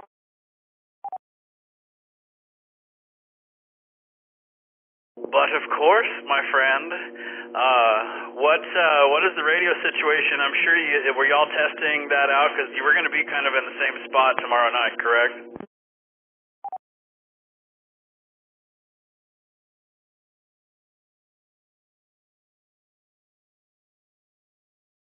Oh yeah, we're just using handhelds. I mean, we're not even a block away from the repeater. I've gotten into the repeater from the physics building basement, so if you can make it in from there, you can make it in from the first floor of the mechanical engineering building, no problem. Oh, okay, cool. I was going to charge up the battery and have the Go box ready with the FTM 300 if you needed it, and you're more than welcome if y'all want to use that. I mean, I think that'd be cool. I think a lot of the newer members would love to see it. So if you want to bring it, go ahead. Yeah. And I'm just glad Ray didn't ask me the state question, because I think I'd annoy the people on the good people of the net. How do you like your steak, by the way, K5BZI? Shit, I'm a vegetarian, that's the problem. I don't like talking about it, because it just annoys people, and I don't want to be that guy, so I try not to talk about it, but you got me. How do you like your portobello mushroom? With lots of sauce, because I like mushrooms, but only when they're in something. And the whole thing just doesn't taste like mushrooms. Oh my God, a vegetarian that doesn't like mushrooms? Man, you're screwed, buddy. I'm Mexican, I like beans, okay? We didn't grow up with mushrooms in my house, we're not that fancy. Did you hear that? We got him to say vegetarian and shit on the radio. I think that we got to call the FCC. Okay, James is probably asleep right now, tucked in with a nightgown. There's no way he's reporting me.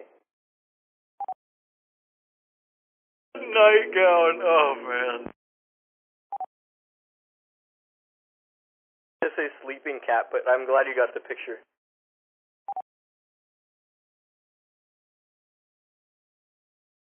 You're so other buddy.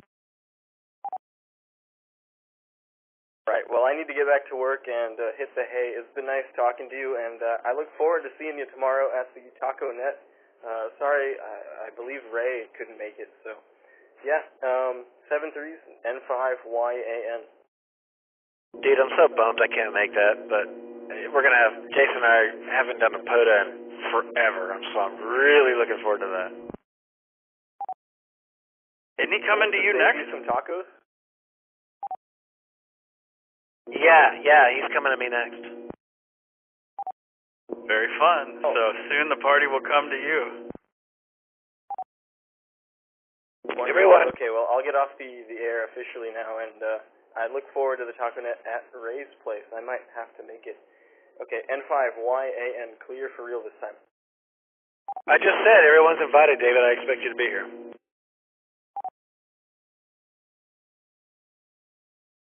You got it. I keep getting back on the repeater. I'll stop for real now.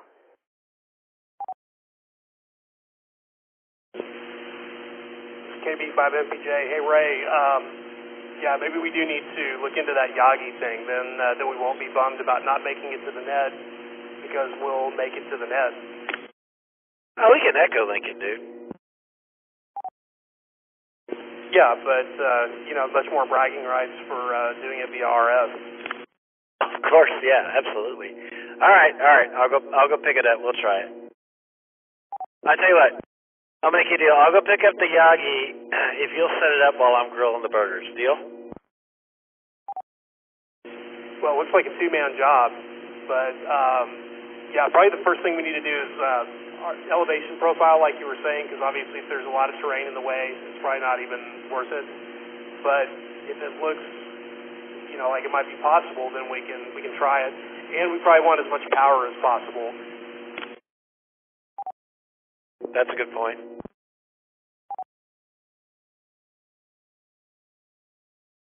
That 2-meter radio I have in my Go box is 50 watts. So I mean, if we don't have any terrain in the way and we got that big Yagi, 50 watts ought to do it. I mean, if 50 watts, if they can't hear us, we're not going to hear them. You know what I'm saying? Yeah, I mean, because I know they don't have any more power. Although, as high as the antenna is, they may still have the advantage. Even without much more power.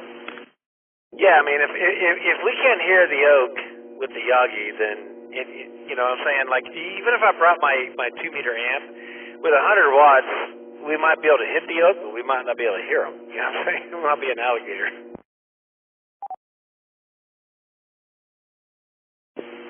Yeah, there's no point in doing that. But yeah, we can check out the terrain first, because that would definitely be the first thing to look at to see if it would even be possible. Yeah, I'm going to pull a profile up right now.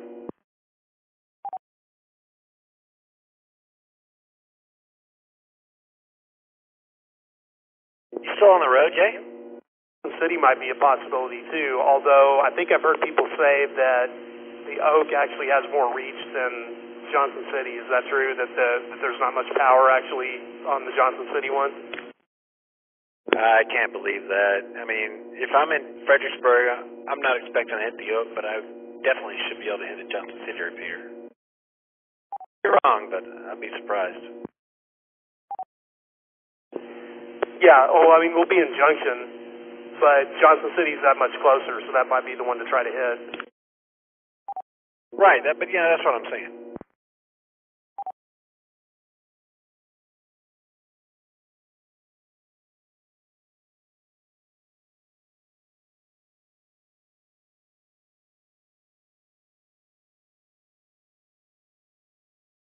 You still on the road, Jay?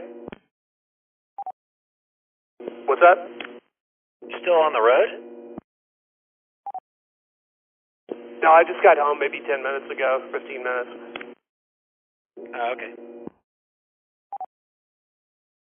HT though, so if I don't sound perfect, that's why I just grabbed the HT as soon as I walked in the door. Oh no, you sound fine. I was just curious if you're still on the road.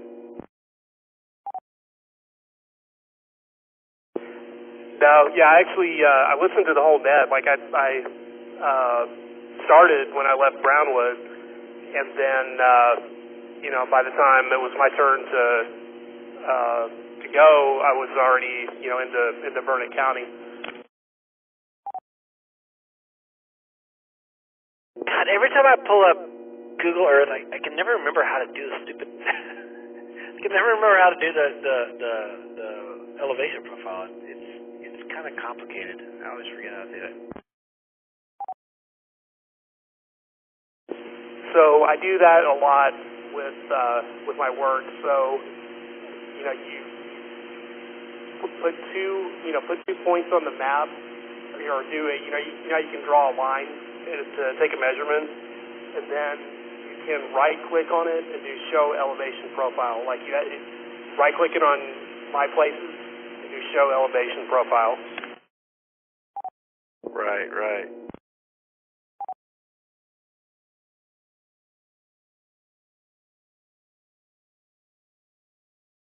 Oh, it's add path. That's what I always forget about doing. Yeah, you can also do it with the ruler. There's like a ruler tool to to measure between 2 points, and it'll put that, if you save that measurement, it'll add it to your My Places, and then you can right-click it there. That's how I usually end up doing it.